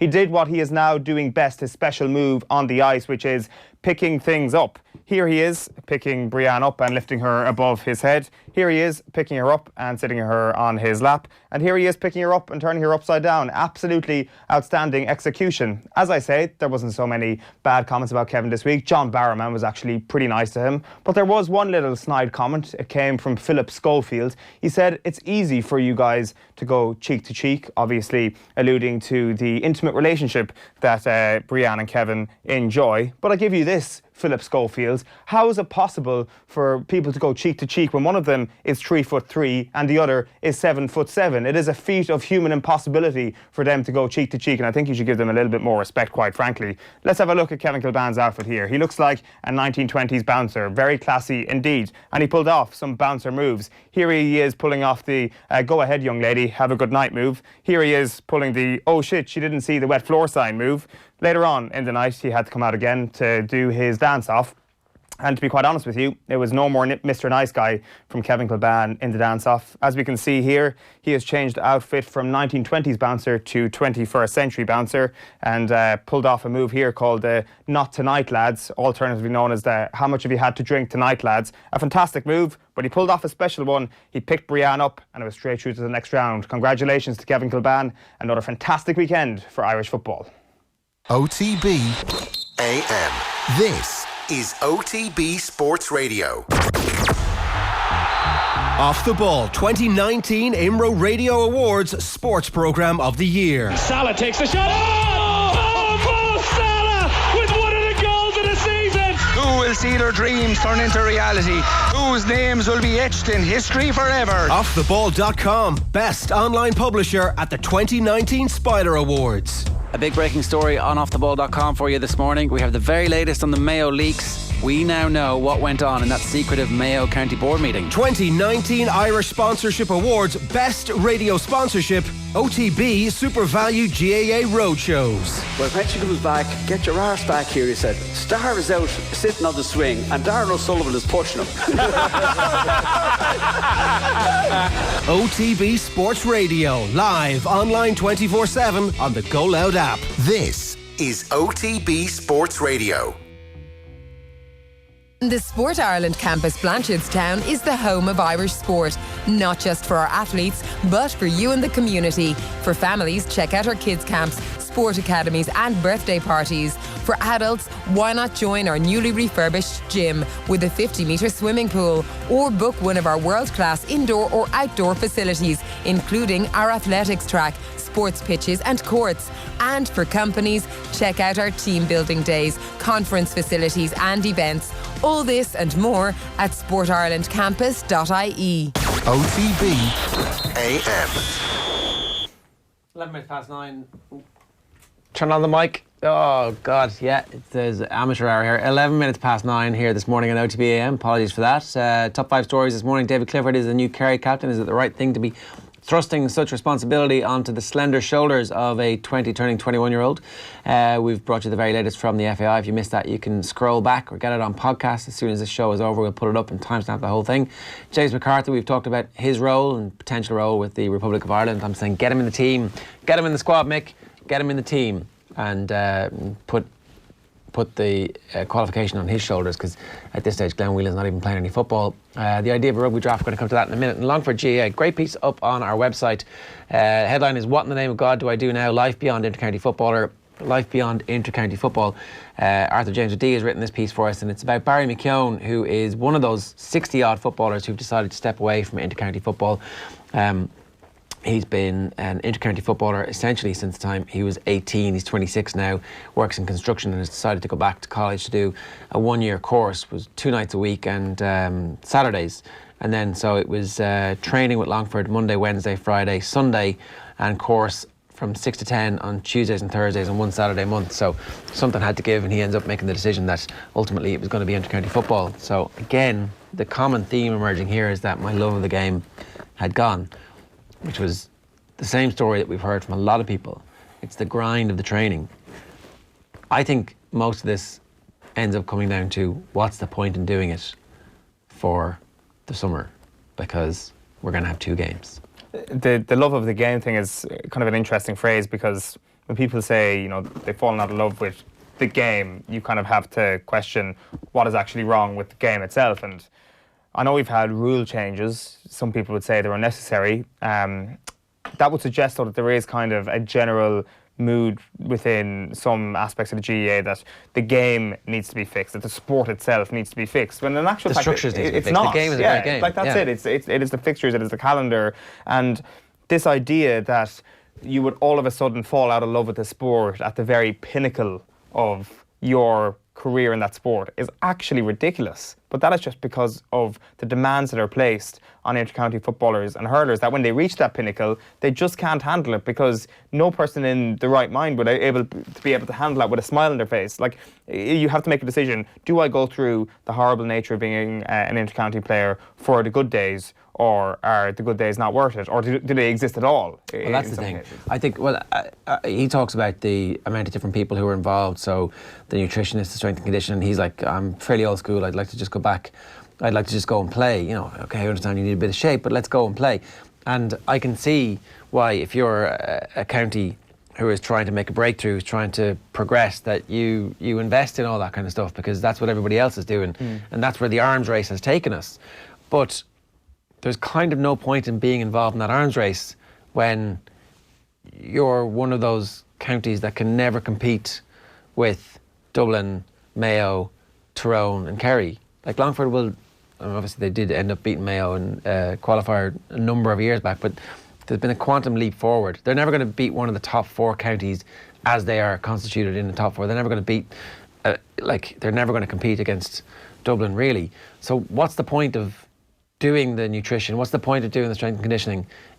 Essentially, it's to try and get a run in Leinster and make a run through the back door, or this year in the Tier 2 Championship. And they haven't seen the Tier 2 Championship yet be appealing enough to be committed to it, because even if you win that, what's the point? What's my motivation here? I was just about to say, like, what is the pinnacle of your sport if you are one of those counties? It's basically clinging on to your club and hoping that you can win an intermediate championship or a junior championship, or maybe if you're a senior club in your county, going to win the senior championship. What are you going to win with your county that is going to bring you that happiness? Because the league is the big stuff competition, as great as it is. Maybe you win a league final, like Division 3 or Division 4 league final, and there's a... I still don't think that has the prestige for you to say we've got a whole 10, 15 years of an inter-county career, and that is the exchange for it. But if those Division 3 and Division 4 league finals were actually the championship, and at the end of that year, you know, there's a team holiday paid for by central funds for the 2 teams who reach the final, the winners get a better team holiday, and you get promoted to the next tier. Is that something? I would have thought so. I would have thought that it's certainly something better than the one famous day against Mayo. Now, there's a good chance that we're wrong about this. We've heard from people in Longford, on that Longford team that beat Mayo, saying that they would take that day any day ahead of winning a Tier 2 championship. Now, maybe over time this changes, and if there was a Tier 2, 3, 4, aka the league in the summer, and you have the kind of the slow incremental increase in your profile and the fortunes of your team, I think that could be very fulfilling. What is somebody who's playing in League 1 or League 2 in England getting from fulfillment, other than the money to obviously support their family, which I know makes it a big difference thing? It is the idea that you're actually climbing the ladders every so often. You finish in a higher league position than you did the previous year. There is a clear mark of progress, where in the current kind of day and age in the GAA, you can easily make a decent step forward in the league, and then you can take a championship hammering, and you're wondering, where on earth are we? Yeah, what's the point? Yeah. What's the point? I think that's ultimately so. And what's the point of being an inter-county footballer at the moment when you can't see any way out of that? I think, again, fix the fixtures and all of this stuff. If people walk away because they can't commit to it, fair enough at that point. There's less meaning for it. Okay. We had a couple of comments about the draft conversation we had a little bit earlier on with Tommy Bowe. This is on the back of Rory O'Connor was talking about it last night. We've been talking about this on the show before as well, about the potential for a rugby draft to try and rebalance the scenario where all of the best young talent in the country is pooled in the greater Dublin metropolitan area, because that's where the schools have made so much investment in coaches and facilities, and as a result the players are ready to go straight into professional rugby when they come straight out of school. They go into the academy. At the Leinster Academy, everything is really brilliantly organised. They've got the structure in place that's going to bring those players through, and we see the scenario now where Leinster are able to use 56 players and average 42 points at home over the course of the season up to, what are we, at the 21st of January here. So would a draft system work? There's a comment here, Carl Fitzpatrick says, draft is a terrible idea. The priority is people playing from where they're from. Fans will care less. Look at the Wales clubs that don't have an identity and don't have a good supporter base. We've had this conversation before about the erosion of the rivalry between the provinces and how ultimately that doesn't really exist anymore the way it used to. I think time has and is proving out that rivalry doesn't exist the way it used to. What you could do in a draft, and what they do in start-up drafts in leagues all around the world, is that you can protect certain players. So each province could nominate 2 players they want to protect every year. So Leinster can pick 2 players who are Leinster players and they're not in the draft. Ulster pick their best 2, Connacht pick their best 2, Munster pick their best 2, and away you go. You can also have a bit of a nod and wink, because look, there's a 50-50 call here between these 2 players. Are you going to pick the guy from home, or are you going to pick the guy from away? Let's all have an agreement that you pick the guy from home. It works. I like the protected ideas, actually. The protected picks idea.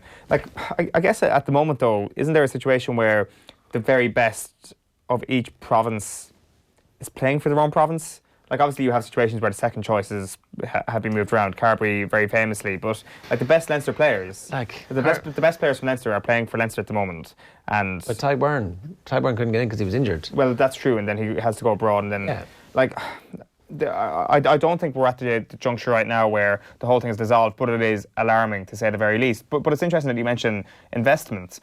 Like, where could that money be put towards in other provinces to allow at least a conveyor belt to start again, or to the Munster one is slowing down. There's no question about that. I think the Munster one disappeared for a couple of years, but it's making a comeback. I think that work has gone in, and that will begin to see fruition, because certainly the way Alan Quinlan was talking about it, and even Tommy Bowe today was name checking some of the young Munster players who are coming through. Some players who you would, in a draft situation, you would have protected those guys, but there's not enough every year so that it's equal opportunity for everybody. You might end up actually being better going to the Munster Academy, because you're going to get more game time and more exposure in the Pro 14, even though you could be an inferior player to somebody at the Leinster Academy who should be getting more game time but has his pathway blocked by... If you're a back row coming through at Leinster right now, what are you going to do? Well, actually, that's true. So, like, who's actually benefiting the most from this? Is it the competitiveness of the league, or is it actually the kids who will benefit from this? Because they're no longer forced into the Leinster backlog. They're actually forced out of that. I'm not saying they're forced into the Leinster backlog. They love that. And the quality of coaching is like world class. Sure. So if you know, there's but definitely they're the forced other out of side. it in this situation. They then get into a situation where there's a smaller queue at Connacht, Ulster and Munster, and that Tyg Byrne may not actually have to emigrate to get his opportunity and to become well known. That's exactly that's what you hope is the outcome from this. Let's hear from Rory O'Connor. Here he was talking about a potential draft system and maybe even a salary cap for Leinster. It's supposed to, as Matt said, it's supposed to make it more fair. I mean, there's no supposed to be dynasties in the salary cap model. The whole point is that you get so good that your players want more money and you have to basically disperse and start again. That's the whole point of it. And I mean, we've no salary cap in Ireland, and Leinster are too strong for everyone else. I mean, there is definite merit to having one. But yeah, so like it's an imperfect model, and it does look like the Premiership will be much more wide open. But at the same time, it's going to be very difficult for anyone from the Premiership to win the European Cup for a couple of years. I don't know how you work a salary cap, because we talk about transparency. None of us know what Leinster's budget is. None of us know what Munster's budget is. I do think that there needs to be a more of a dispersal of players around the country. I think maybe a draft ultimately could be what solves the disparity between Leinster and the rest, because they're so much stronger than everyone else. But I do like they're sauntering through this season so impressively. They can rotate anyone in and out and not really weaken themselves, but they'll need all their big guns to be fit and firing in that game in the first weekend in April. I signed for them after the Euros, and after my first day's training I was driving home, I was actually thinking, regretting it, what have I done? Like I walked into a circus. It's amazing, isn't it? Right, Deal or No Deal is fast becoming the Manchester United saga. Here we go. Manchester United are lining up a £43 million bid for Lyon's French forward Moussa Dembele following Marcus Rashford's back injury. How far does he go to filling the Rashford-sized hole in Manchester United squad? Phil Egan, good morning to you. Good morning, yeah. He's a little bit different to Rashford, whereas Rashford is an out-and-out 9. Dembele is, but you know, he could play out wide, but he wouldn't be as effective as Rashford. And I think we've pretty much said it all this month, that you just have no confidence in United getting any deal done. Like, here we are another day in and still waiting. Is this the deal to do, though? Like, £43 million for a guy who scored, 11 goals in 17 appearances, so I have it here in front of me in Ligue 1 this season. A good league scoring record. He's 23 years old, so the returns from that over the next couple of years, he might get to 15 and 17. Still an exceptional record in any given league. But you flip the table, if you put Marcus Rashford into that position, playing for Lyon in Ligue 1, is he scoring a goal a game as a number 9? Is he scoring more than is the ratio higher? Is the drop off for Marcus Rashford to Moussa Dembele, which definitely exists, is that worth a £43 million outlay because a guy is injured? Well, you might not. He might score the goals that qualifies you for the Champions League. It's unlikely, but he might, right? And at which point all of this becomes a really good investment. If you have no strikers, which at this stage we're looking at, it's going to be Martial. You've got Greenwood, who obviously is one for the future, but it's a hell of a lot to ask for. And Martial also, again, best ability is availability, not always available. Yeah, plus when it came down to the real big moment at Anfield on Sunday, how do you he do? blew it.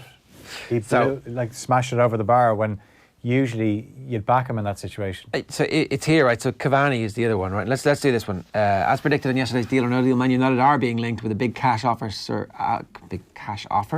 Edinson Cavani. He handed in a transfer request yesterday. It's believed he hoped he could force a move through to Atletico Madrid. The latest report is Atletico have 10 million on the table. Man United could slide in to snap up the attacker for a fee of just below 30. That's how this works. 10, no, I'll bid 30. What about 11 or 12? There are other numbers between 10 and 30 that you might try first there, Mr. Woodward. If I'm a Man United fan, I want them to spend the 40 million on a 23-year-old who's been around, who's been at Celtic, who's been at Fulham, who's now scoring goals at a really good clip for Lyon, who's showing progression all the time, rather than Cavani, who is this short-term option, who's going to come in on the absolute massive wages. Like, Cavani has all the hallmarks of an Alexis Sanchez. Yeah, I don't think it'd be that bad because it'd be hard to be that bad. Exactly. I see where you're coming Where's from. Where's the ceiling for Cavani? The ceiling is 4 years ago, 3 years ago. Longer, even. It's getting smaller and smaller and smaller, and there is no way you will get an improvement from Edinson Cavani than what we've already seen from him. But the thing is that what we've already seen from him and what would be appetising to Manchester United has happened 3 seasons ago, so they're not going to be able to get that. He's old. If they're actually going to agonise over who they're going to sign and not actually get the wallet out, then why would they actually just splash it on Edinson Cavani? At least keep your powder dry and put in some sort of long-term plan. Don't just get completely overexcited and splash out on this guy. He could become the next Radamel Falcao, I think. Yeah, but the problem is that you mentioned the long-term plan. They don't seem to have one. They talk about having one. They obviously signed Daniel James and Aaron Wan-Bissaka's of that age profile. Harry Maguire is still quite young, even though he's got a lot of experience in the last couple of years. But so then it doesn't look like they're going to sign Cavani. But then if they sign Dembele, what does that do? He's 23. Does that stunt maybe what Mason Greenwood does? Because this is what Ibrahimovic did at United. He stunted Rashford and Martial. You know, not only did he come in, he took Martial's jersey off him, his number, where Martial is basically told, Zlatan's coming in, give over your number 9 jersey. He's since got it back. He won a Europa League though, so that got them into the Champions League. He didn't win the Europa League. He didn't play in the final. Well, he won the League Cup. Okay, but help him get there though with the goals over the course of the season. I get the point, right? I think with Dembele though, he's of an age where you can rotate him in and out. He doesn't have to be. So everybody gets to play, and you've got strength and depth, and they're your forwards going forward, and everybody's happy, right? There's competition here. They can all kind of play a little bit of everywhere, and you can mix and match, and you can play 2 up front if you need to. You can play all 3. You can have Greenwood in reserve and bring him along slowly. That makes sense. Cavani is like a short-term sticking plaster for 30 million quid plus all the wages, and then next season he'll be out of the team largely, hardly ever playing, taking up a big fat chunk of your salary. No, just say no to that kind of stuff. The Dembele deal, the reason I don't think it will happen is also Lyon are short in that Depay is out for the season with the cruciate injury. Now they're after bringing in Akambi, the centre forward from Villarreal, but I've seen him play. He's a bit raw, so it's not as if Lyon are saying, we've got this Akambi guy in, now we can get rid of Dembele. Yeah, maybe that's a serious drop-off. Maybe in the summer when they get some game time for him as well. Okay, so out of 10, how likely is Cavani to go to Old Trafford? 0. I was going to be a bit more positive. I had 1 written down. Okay, right. Frank Lampard has opened up on the possibility of Chelsea entering the race to sign Cavani. He's a great player. I played against him. I always loved his mentality. Obviously, his goal-scoring record speaks for itself. I'm not absolutely aware of what the situation is, so we'll see. I think we're young and we know about the transitions. The idea of bringing in experience is something I'm not absolutely looking away from. What does that mean? Sometimes the young players need a little bit of help. Should Lampard sign Cavani? No, well, I think he definitely... I think when somebody talks about a player like this in such a public manner... Yeah, so it's like, this is the... Chelsea and Manchester City are both playing the let's snare Manchester United transfer market game, which in fairness is unbelievable crack to play and we all enjoy it. So fair play to him for getting involved in it, Frank Lampard. But he's 100% playing that game. Look at this amazing thing that I'm very interested in getting. If only another big club would come in and break my heart and actually sign him, then I would be very, very disappointed, is basically what he's saying here. Manchester United could be that guy who comes in and snatches Edinson Cavani away and Frank Lampard has won the game. He'd actually be more suited to playing for Chelsea. And I think he'd have more success at Chelsea. They'd create more chances and... Flash London club. The thing that's obviously they're missing this season is they're creating all the chances, but lo and behold, who knew that Eden Hazard not being there to grind out those 1-0 wins when they can't put away the chances would be a miss. So Cavani, like, what does it do if Lampard signs him? Then it basically says, yeah, you've given up on the kids already. They haven't. Again, he's short term. Like it makes some sense for Chelsea to do that, given the he's basically replacing Giroud. Exactly. And he'd be better than Giroud. Yeah, I mean, not much better than Giroud. But he's a bit more mobile, and like Giroud actually technically is a decent player, but he's not as quick. And Chelsea want to zip it around, and Cavani be more suited for them. All right. Sporting Lisbon coach Emmanuel Ferro has played down the prospect of Portugal's 25-year-old midfielder Bruno Fernandes, who's been linked with Man United leaving the club in January. This was a done deal a week ago. We have an embargo on Bruno Fernandes. We have an embargo. Sick of this guy. Yeah. A lot of talk about him leaving. I believe that outside people feel this more than us. We don't feel it. We don't feel Bruno's thinking about leaving. He's competitive and involved. So we'll keep an eye on that one. Liverpool is the preferred destination for RB Leipzig and Germany striker Timo Werner, who's only 23 and wants to play in the Premier League, according to Bild. Chelsea and Clubside are reported to be interested in the attacker. 24 goals, 25 appearances for Leipzig this season, and a release clause of 60 million. That's the sort of ratio you're looking for when you're bringing in a young prospect, and it's in Bundesliga rather than Ligue 1. So straight away, you've got Liverpool linked with a far more complete prospect than Moussa Dembele. For an extra 15 million. Exactly. Totally worth it, 60 million quid. Will he be a Liverpool player, though, is the question. And I don't think so. The question, I would say, is around the wages. What would Timo Werner command at Anfield? Perhaps not that much. Well, Leipzig, I know, obviously they're top of the Bundesliga, and there's a very good chance that they could actually win it. So he could demand high wages, but certainly he wouldn't be looking for massive wages.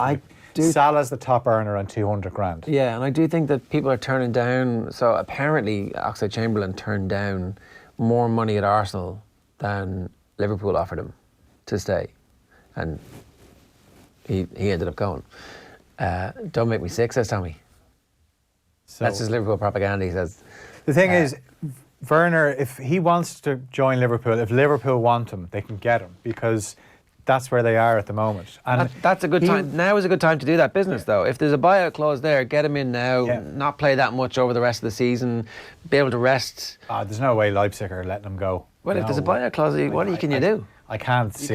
You got it. I trigger your clause. I lodge the money. Was Naby Keita not their best player when Liverpool came into swoop? And that was before they've gone on this incredible run. Yeah, no, I just think with Leipzig, they're obviously in the middle of a title race, as are Liverpool, but Klopp doesn't need him now. But he certainly could fit into the team, because it gives Klopp the opportunity to play a 4-2-3-1.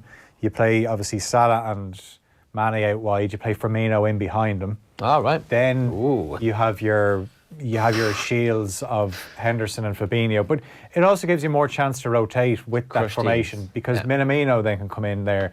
Obviously, Oxlade-Chamberlain,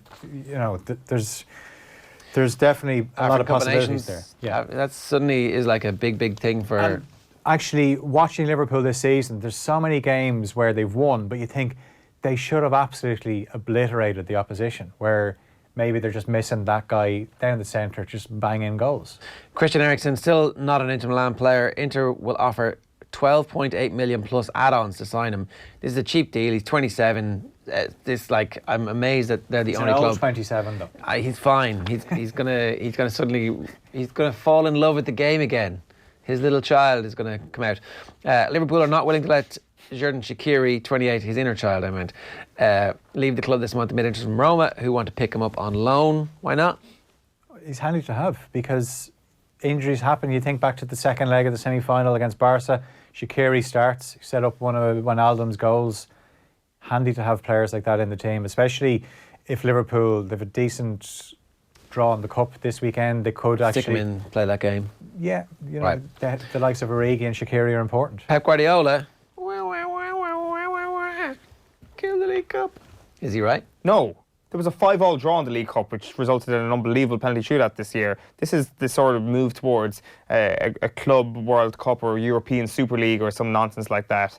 Pep Guardiola can't just come in and scrap the League Cup. That wouldn't stop it, the 5-5. A League Cup wouldn't stop this Super League happening. Like, if that's going to stop the Super League happening. No, that's it just shows the attitude towards it. Well, no, I think the game. It's quite clear watching the game that players are being the demands on players has increased a hell of a lot in the last 10 years. Yeah. And Harry Kane has gone could be from the Euros, Rashford playing through the pain barrier, the pressures of having to play through the pain barrier. Raheem Sterling has played more than 3,000 minutes. He could be the next one that suffers an injury. That's on them for not using all the money they had to build a bigger squad. That's Pep's fault, I think. And they were restricted by FFP. Sure. Well, yeah, because they did a great job of getting around that. Right, end of deal or no deal? I signed for them after the Euros, and after my first day's training, I was driving home. I was actually thinking, regretting it. What have I done? Like I walked into a circus. It's amazing, isn't it? 9:36 this morning. That is all from us here on Tuesday morning's OTB AM. Thanks very much for being with us. Off the Ball is going to be back in your radios tonight from 7 o'clock. You can subscribe to the OTB AM podcast, fully timestamped, so you can scroll through to find the bits that you want every morning. We had Mickey Netto-Sullivan and Anthony Moyles on David Clifford being named as the Kerry captain. We had papers. We had Wexford's Conor McDonald in studio. We had top 5 stories this morning. Tommy Bowe's depth chart for the back three and much more as well. You can get us on YouTube, OTB AM, Ireland's first and only sports breakfast show, here with you every morning from 7:30. We'll see you tomorrow morning. Best of luck. OTB AM. This is OTB Sports